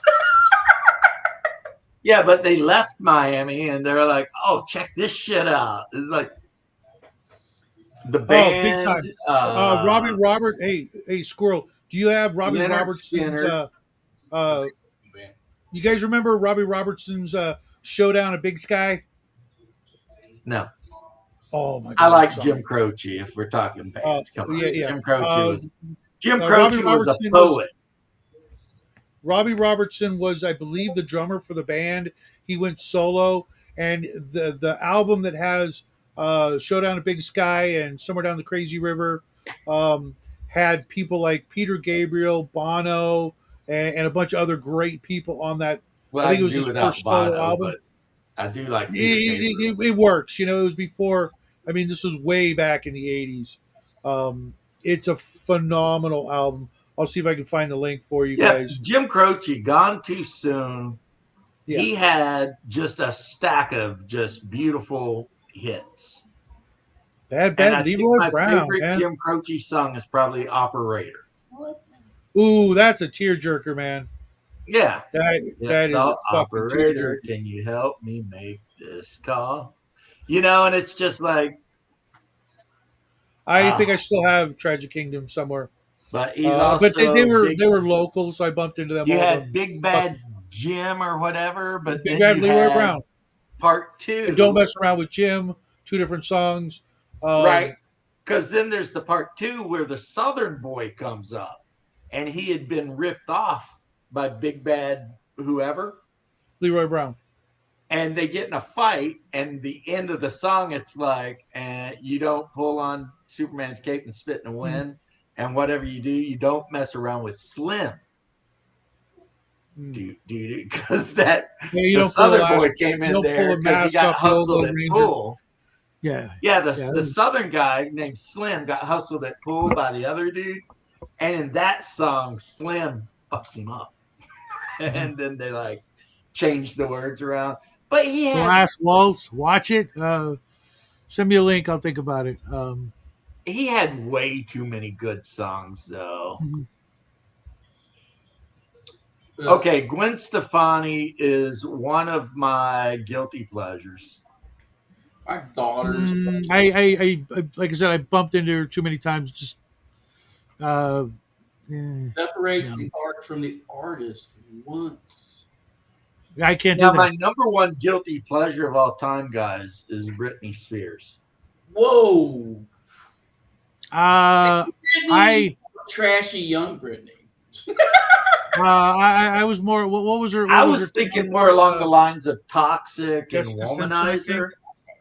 So older, crazy as shit Britney. Yeah, I got daughters. So in the '90s and 2000s, man, I heard all that constantly, and it is like an earworm. It will the beats will get in there and just stay. Don't hate. Yeah, me too. Don't love it, Early Sick. Gwen, yeah. Mm. Don't speak. I know just what you're saying.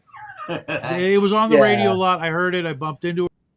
yeah, I'm It was allergic. okay. I read the lyrics. I'm kind of Just Anaheim, back in that era was kind of weird.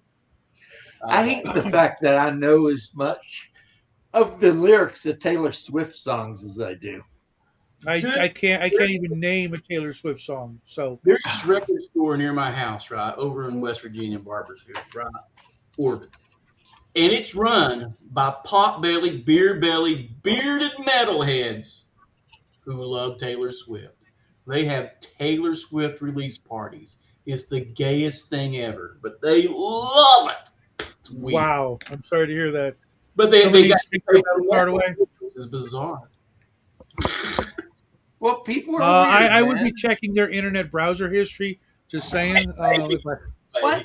Taylor Swift's like 35 I mean, years old. how could you like telegraph it any more than that? I mean, because how she treated that country guy that gave her break. She's like 35 years old and getting railed out by that Kansas City Chief dude. So whatever. Yeah, she's starting to hit the wall, so she got to settle down. And she's Phil Collins, Vic. Phil Collins? He's a good singer, but my What wife are you talking about? don't like him that much. Do you hate him on a personal level, or like is it his music? He's had some songs that I didn't hate, "Home by the Sea," etc. Looking at him, I wonder how he must like really be talented when it comes to like his work. He broke into the industry before MTV made it marketing. Right? Yeah. He's back when you could do it and be ugly. I mean, him and Lemmy. I mean, Metal's the exception, I'd say. You can still right. You're supposed to be ugly in metal. And I was always more of a Peter Gabriel fan for whatever reason. Because Peter Gabriel has better songs. Yeah. More consistently better songs. But I know there's some Peter Gabriel songs that I didn't hate. Although there's some of his songs that I can't stand. But he must have done something right. I don't know what it is. Phil Collins is adult to contemporary, and you could say that the other guy is more synth pop. Yeah, absolutely. Prog rock for sure. I mean, Games Without Frontiers, that is just some wild shit. It's like, what is this guy even doing? Shock the Monkey. I've yet to find anybody who doesn't like the Doors, to be honest. Sledgehammer. The Doors? Have you ever met anybody? The Doors basically has something for everyone. Yeah. You can hate like one Doors song and absolutely love another one. How do you make a harpsichord rock? I don't understand it, but they did it. Right. It's like Ray Manzarek was awesome. Robbie Krieger was, and both of those two guys were big friends of my favorite band, Boys for Cult, and on their albums a couple of times. So, and didn't Ray Manzarek? Oh no, he did. He he backed the band X, which they were okay in the 80s. I do like X. X is good. And you know, here's the thing. While you're right about the Doors music, I fucking despise Jim Morrison with a passion. He was just an absolute freaking piece of shit. Florida boy. Yeah, he's a Florida man. Jim Morrison was a Florida man. Yeah. You know, yeah. Donnie Iris, heard of, but couldn't name a song. Not a big Huey Lewis fan. I cannot believe There were none some of you songs. have mentioned one of the greatest songwriters from like the 60s and the 70s. David Not Allen only Tony but Orlando? performer too, David Allen Coe. He wrote a lot of good songs. He wrote a lot of great music for other He people did. who will never utter his name in out loud. But yeah, he wrote a lot of music. What's her name? Tanya Tucker did. Mhm. And he wrote all her shit basically. Fuck. But no, Dusty Springfield. Oh, Remember Dusty Springfield, the lady vaguely. with like 50 #1 hits? Yeah. I think she did "Son of a Preacher Man," and she did the Oh one yeah, about yeah, yeah, yeah. But I jumping only off know the that. Chattahoochee Bridge. And, Okay, okay. I only know that song though from the Pulp Fiction soundtrack, which I can listen to just about any day of the week. I love that soundtrack. yeah, Dusty Springfield in her era was like a #1 hit dropping machine. It was just like nonstop. She was just killing it, you know. Mhm. And yeah, she had a lot of great songs. I'm gonna cut some potatoes. But yeah, the Doors, I like a lot of their more like, I don't know, maybe I'm being an edgy boy here, but I like a lot of their more like experimental shit a lot. Yeah, most Which was all everything. for the time. Yeah, which is kind of everything. You're right, but Mm. like Wild Child. I'm a huge fan of Riders on Storm. Mm-hmm. It's classic. One of my favorites was Land Ho. I love that one. It just kind of out of nowhere, you know. It's like, what the fuck, you know? Somebody bought a sailboat. And Apparently, I right? can't remember the name of the song. Maybe the name of the song is Whiskey Bar. It is. But Show the country song they did. Oh, show me the way to the next whiskey bar. Oh, don't ask why. I mean, it's just like, the original pub it's crawl. kind of cool. Yeah, yeah. Now, Backdoor Man, they Yacht copied Rock. from an old blues singer. Yeah, sorry, I was, yeah. And Rider on the I Storm can't say is anything. about a serial killer. Yeah, obviously. Steely Dan, great band. Big fan of Donald Fagen's solo albums as well. Steely Dan, one of the greatest bands of all time. And they put out one of the best songs of all time. All Notes, which is absolutely. Deacon Blue. Everything off their Private Eyes album, every single song, I'm pretty sure made top 40 at the time. Yeah. Blue Eyed Soul, man. song. Every song. The chart, man, her last album. So I think rap's finally dead. All that USA money's dried up. No one's pushing it. Right. Thank God, it's about time the CIA got a new hobby. Out of the music industry. Fuck yeah, no shit. Right. I honestly can't name 2 rap songs that I like. I can ELO, name one of like my a top dozen. 4 favorite bands. The first Beastie Boys album, pretty much all of it. Yeah.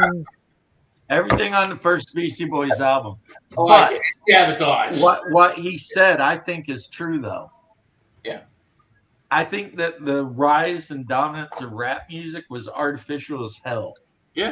Oh yeah, I remember literally the day, like me and my friends, we'd get home from school, we'd come home and we'd go over to my buddy's house because he had cable, and we'd watch MTV, and it was all heavy metal and other good weird stuff, new wave, rock. etc. Michael Jackson. And then we got there, and it was nothing but rap, and we're like, what the hell is this? But not one Yeah, it song we started out knew slow with or like Yo MTV Raps, and then the next thing you know, it was like all day was Yo MTV Raps. It went and it was just like Cool in the we didn't Game, know. Fat Boys, straight into gangster rap. You can say two of the worst things that ever happened to the black community were body cams and NWA. I'm just saying.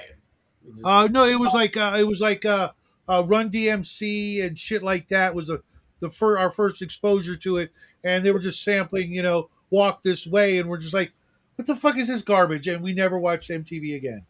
It's just done. Let's go play some D&D. I like the Fat Boys. They were hilarious.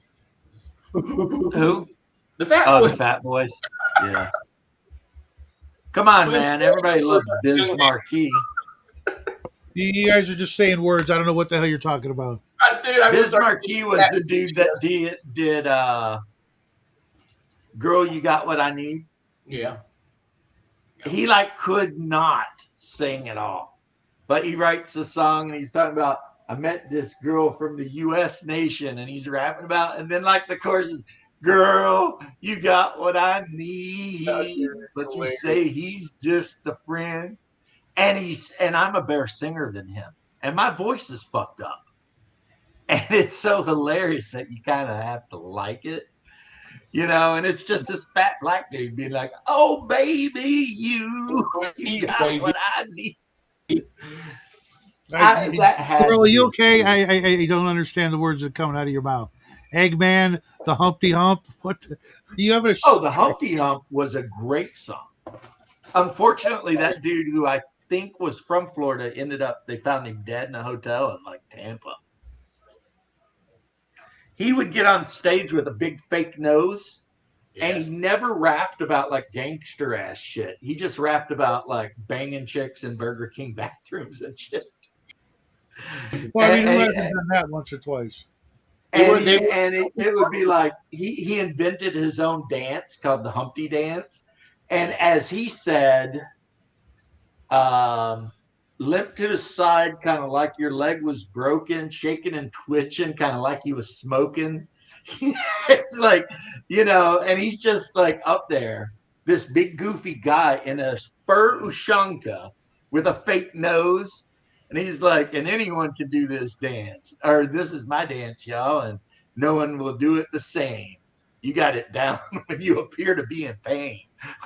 Shit like this. He has a whole line where he's like, hey, fat girl, come here. Are you ticklish? Yeah, I called you fat. Look at me. I'm skinny. Never stopped me from getting busy. I'm free. And he just sings about weird shit. Yeah. Like how he's going to eat up all your crackers and your licorice. I don't know why, but he is going to eat all the licorice and crackers. Yeah. That was his whole song. That was the whole deal. He just got on stage and had a good time. And you could tell he was enjoying himself. He was just up there just being nuts. If you like guitar rock and Jägermeister and a party band, check out the new Duncan Imperials. These are one of these bands you guys see live because they were hilarious and very interactive with the audience. They're from Chicago. I love them. He come out and play Cat Scratch Fever with oven mitts on. This is weird. Yeah, but the Humpty dance, yeah, it was just, I'm the one that said, grab them in the biscuits and all this kind of shit. He's like half of the song was him explaining how he's not pretty or handsome at all. But it never stops him from doing whatever it is he's trying to do, It's a positive message. That's why the CIA. Yeah, Tupac was in the band. He's a backup dancer for Digital Underground. Because they I gotta absolutely draw the line. If there's backup dancers or dancers and they're not women and they're not in a cage or something. In a cage where they belong. Remember the Go-Go Dancers? Dancer? What you're saying is you like No Sleep Till Brooklyn by Beastie Boys. Yeah, they had It's all right. Because they had chicks in cages and dancing and a guy in an ape suit and the lead guitarist from Slayer. Carrie King did her album. Yeah, he was the producer.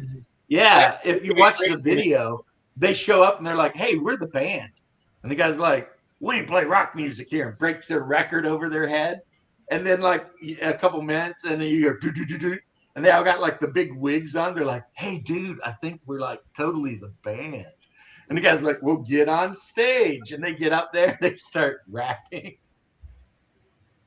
and like the crowd's freaking out, and then toward the end of the song, literally the lead singer Slayer gets on and does this fucking wicked guitar solo. Yeah. Just ripping it up and shit. He produced their album. He was a producer. Yeah. King? Because they were originally a punk band called the Beasties. And they just never quite hit it off. So they swapped up and went with Beastie Boys. You ever heard their stuff and there's a punk band? It sucked. Did it? Yeah. So they switched up and become a rap band. Yeah. And look, I'll tell you the marketing awesome that they do is from Paul's Boutique. Hey, ladies. Yeah, they did a marketing analysis. Let's just be honest. I believe it. They looked around and they're like, so punk music not really working out. Rap music is getting big. Okay. Now, interestingly enough, for the Beastie Boys, they did play their own instruments. Yeah. So, like if you watch the video for, I think Sabotage, there's a part of the video where it actually flashes to the studio, and you can see them in there actually playing the instruments and shit like that. Yeah, Suge Knight. Well, I think he held somebody by their legs over the rail of yeah, the Beastie Boys, when they first come out, I mean, they were kind of rap. Like all their bass lines were like from Zeppelin 4, or the drum lines, like the ocean, freaking all of that shit. Like one of their songs starts out with dun dun dun dun dun, and then they start rapping. So they were obviously huge Zeppelin fans. And yeah. Nobody's perfect. Shush your mouth, sir. Zeppelin is awesome. Oh my god. Especially. Good. No, I just was never a fan of Zeppelin. I got burnt out on them with a couple of friends. That's all they would play, and I'm like, I think it might be part of it. I had a lot of friends who were musicians, and they just worshiped, and it just didn't move me like a bad way. And you know, I was that way with Guns N' Roses. Yeah, I had a lot of friends that were all up on Guns N' Roses, and I'd be like, "Well, I never liked anything about them." The first time I heard them, I went, "What the fuck is this shit?" They could not find a singer, and just couldn't stand them. See, I wasn't that judgmental and harsh. I just thought, okay, a couple of their songs are okay, but I don't understand the hype because I think when they broke out, I was really getting into like Social Distortion and stuff like that. So, I had a couple Social D albums. When God, Guns N' Roses was really big in my friend group, I was jamming freaking Dark Side of the Moon. So I was being that retro, nerd kid. I was in some BattleTech for Saturday. I don't know if we'll pull it off or not. Yeah, I was listening. I was listening to some Pink Floyd and shit like that. And another band, which I know Shadow and I have talked about on multiple occasions, some hardcore ELO. Fucking love that band. So forgotten so easily. Their shows were freaking absolutely mind-blowing in person, and the music. Jeff Lynne was just fucking amazing. Even the solo albums. I love you sincerely, yours truly, yours truly. And it's all about a guy dating like Android in 2099 or some shit. And then, of course, they had the news, Mr. Blue Sky, Don't Let Me Down. Don't let me down. I always think they're saying Bruce. It's Gruß. What is a Gruß? I have no It's idea. greetings in German. It's like hello. Dude, I thought it was a bird. That's a grouse. That's what. Grouse. Yeah. You gotta say it like in German though. That's a grouse. Yeah, no. You've got me swaying like a leaf on a tree. Yeah, don't let me down. No, no, no, no, no. What do you call it? Mr. Blue Sky was the song that when Jackie was a little bitty baby, like 1, 2 years old or whatever, I forget. And he had nap time every day. I would rock him to sleep with that song, and it was funny. Years later, I heard the song coming out of Jackie's room, and I'm like, well, that's odd. I go in there, and it's on his playlist, and I'm like, no way, he remembers it from all the way back then. My grandchildren's playlist, I'm so proud of. I can feel my influence. Mm-hmm.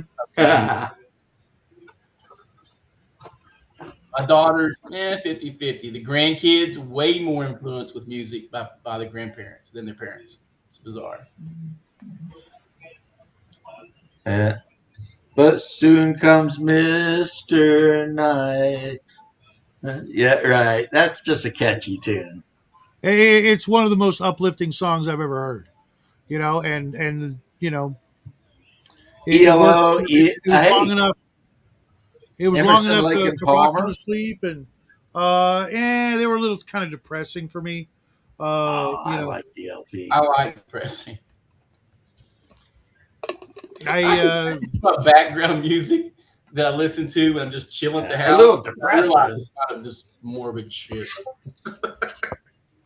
Yeah, a little depressive. Come on now. Oh, come on. I'm listening to The Forest by The Cure. I love it. It's a depressing song. Yeah, a song about a guy hearing a woman's voice, but he never finds her. That's right. Because He runs through the forest. He never finds her. It's not a woman. You're gonna die out there. Yeah, hey, it might be a beast. well, I mean, people in Kentucky say beastmen can mimic a human voice. Are you sure he's not singing from that forest in Japan? Huh? He could be. Maybe he's singing from that Interesting forest thing in about Japan. Robert Smith of The Cure, he recently celebrated like his 30-something anniversary with his wife. He's a happily married man, has been together for so long, and writes the most depressing shit. It's amazing. I dig it. But he looks like he's now, so it's. But then That's again, kind of a lot of profound. his music sounds depressing, and it's love songs. All right, but you listen to the lyrics in it; they're good. Now, my favorite, they disavow, which is a puss move, killing an Arab, and I love that song. I think which was side B of Boys Don't Cry in '79. And I, staring at the beach, staring at the sand, staring at the, how bad were in Germany before they imported more of them. The Turks in Germany were just a complete pain in the ass to everybody. Oh, I didn't know. I seen The Cure live in Tampa. I'm Alive. Saw me in Atlanta, and then we saw them in Cleveland 2 years ago. I'm a stranger killing an Arab. But it was supposed to be about like World War II, a British soldier landing in North Africa and being put in a situation. Yeah. But at the time. And I guess people just don't get it, Robert Smith was in Susie and the Banshees for a little while. He was in there. Wasn't you mean the Creatures? Got the idea for his makeup from Susu. You mean the Creatures, right? Yeah, the Creatures. The band's okay. Yeah, I've actually got that album. I think he was the drummer before he decided to be the front man of The Cure. And it's supposed to be with a question mark. It's The Cure. Question. What's that one band? Hawkwind has like so many people who went on to do their own shit. We're in yeah. Hawkwind. That's James Hawkwind of Hyperborea, baby. That's my character's last name. Michael Moorcock was in that band. Michael Moorcock. Yeah, I think he was like a bassist or something. And Michael Moorcock actually wrote was in the co-wrote. Damned for a while. That was weird to me. I love the He was in Damned. the Damned. He was in the Damned. No way, along with Stiv He was in Bader for a and while. oh my God. No, it wasn't Stiv. It was the other guy who was in that band. Well, fucking Wasn't it? Christopher Lee did a metal album. Yeah, a good one. I like that's for the little death bell I like was the Christopher Lee intro. I like Susie as well. What do you call it? I don't love know Styx what as it well. is, but Shadow and I have found out that Bear apparently has a weird allergy to Susie Sue. I know it goes off on it, but he's highly opinionated. If you don't agree with me, you're an idiot mentality when it comes to music and shit. Sometimes I'm like, whatever, man. It's weird. Yeah, because we were talking about Susie, and he's like, I hate Susie. So then Cold Iron made Rhinestone Cowboy? Sure, why not? Cold Iron made a thumbnail of Bear being attacked by Susie. I never saw that one. It's on my memes. It's like, yeah, he's laying on his back. She's leaping at him. And you and I are just standing there looking like. Yeah, my more gothy friends who were into Susu, I wasn't into her as much then. I was the other goth stuff. And more like the gothabilly weird shit. Goth. Well, Susie wrote a song about me. So. Did she? It was on one of her last albums. Yeah, Shadow Time. Shadow Time. It's Shadow Time, man. I thought it was called Dead Fuck. Or was that? No, that was the Misfits song. That's a Jason song, actually. By the way, my bad. Oh man. You know what I was listening to? You guys. Yeah, it was funny because that song would come on the radio but before I at the most weird times. Back in the day. There's a bunch of songs she wrote that I really, really dug. That I would even think of putting in like. Before I leave, I have to remind you guys of one song. Pet Cemetery. Blue Bones is a good cover. Hell yeah. I was listening to that last night. Okay, I love the Ramones though. Yeah, I mean, you have to be kind of a certain kind of an asshole to not be able to just like say, what the hell, why not? Sure. I love the Ramones as well, but to be honest, they're a 1960s, early 70s bands cranked up to 9. That's it. They're just a fast version of one. 100%. That's why I've always said those guys are just doing like 60s bebop music a little faster. That's all they did. Rock and roll high school. It's like that's some shit you would expect to see on like an old 60s surf movie thing. Okay, James and Shadwell, what's your favorite Ramones song? I've been thinking it over. I Want to Live. That's my favorite. I'm a gypsy man. Yeah. Right. I don't know. I have to get back to you on that one. A fine German still. I love it. New. It's creepy. Apparently the Ramones and Human League were meal, right? When he's talking about loading his pistol and eating his breakfast. Yeah. But I know you mean Stan Ridgway and Wall of Voodoo? Fucking love Wall of Voodoo, and I can listen to Stan Ridgway any day of the week. Camouflage, Wall of Voodoo. What, that Mexican radio? Yeah, that's what he was talking about. Yeah, one of their best covers of the Big Heat was a great album. Hey, what's up, Mark? You're just catching us as we're getting ready to sign off, Mark. What a drag. I hope you've been here the whole time listening in. Just talking. We talked about it. I'm just everything. painting miniatures. I did a little painting. Right here. I'm not sure what he's supposed to do. I don't think that's a Roman. I think that might be Alexander. Like one of his guys, but maybe it is a Roman. That's a Roman. Never heard of them, Mark. And Mark, are you ready to read Gilgamesh for the book club? Because that's what we picked. Gilgamesh, interesting choice. Yeah, we're the new Appendix N on Thursday night, alternating Thursday nights or whatever. We're gonna be doing books that we think should have been on the Appendix N, and starting with a lot of the classics, Gilgamesh. Maybe we'll do Charlemagne, stuff like that, just to definitely Robin Hood's Spoiler coming on up. Gilgamesh, he's totally a bros before hoes type of dude. You knew that, And right? yeah, but it's been forever since I read Gilgamesh. I mean, like me decades. too, but I'll never forget it. He tells that one goddess to go pound sand so he and his one bro can go hang out, fight. Yeah, the wild man. I forget. Enkidu. The wild man, yeah. Yeah. Then he finally gets a fucking flower that will give him immortal life, but a snake steals it from him. Rah! Spoilers, except it's 3,000 years old, so fuck you guys. If you haven't read it by now, what are you doing? Right.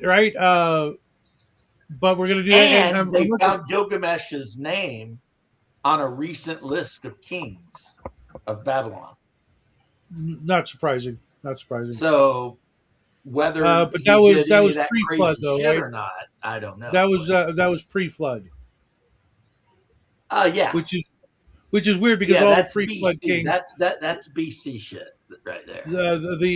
The pre-flood kings were the ones that supposedly lived tens of thousands of years, and then all the kings after the flood lived less. But I saw some stuff on where the years might not have been representative of actual time, units of time, or maybe they were Nephilim. I don't know. I have no reason to believe things like that can't be replicated. In the book of Enoch, easily. Gilgamesh is mentioned specifically as being Nephilim. Yeah. That still doesn't mean that much to me. I find it really hard to believe that anything human or anything that lived on the earth lived that many years. Just They weren't human. That's the whole point of being Nephilim. right. But I still don't Boy, know. let me tell you about this creature called a water bear. You're a water bear. Or tetragrad or whatever. They never die. They literally, you can dehydrate them for 10 years and then drop water on them. They just come back. They eat radiation. They can live in battery acid. Tardigrades is the word you were looking for. Tardigrades, yeah. Yeah, but they're not. That's not human. There's kind of jellyfish they call the immortal jellyfish because when it gets really old, it just turns back into a baby. Yeah, that's what I said, Mark. But that doesn't mean they were intelligent or humanoid or human-like. Enkidu the wild man. Yeah. I mean, if you want to believe in that shit or not, I mean, but Shadow brought up how they lived thousands of years, and I just explained it in the only way I can because they weren't necessarily humans. What? Now, Shadow, you can agree or not. I would need way more evidence than just some people writing shit down. We write all kinds of crazy shit down. Don't you go to church? I certainly do. I just went last Sunday. You know it's mentioned in the Bible, right? Right, but I don't know that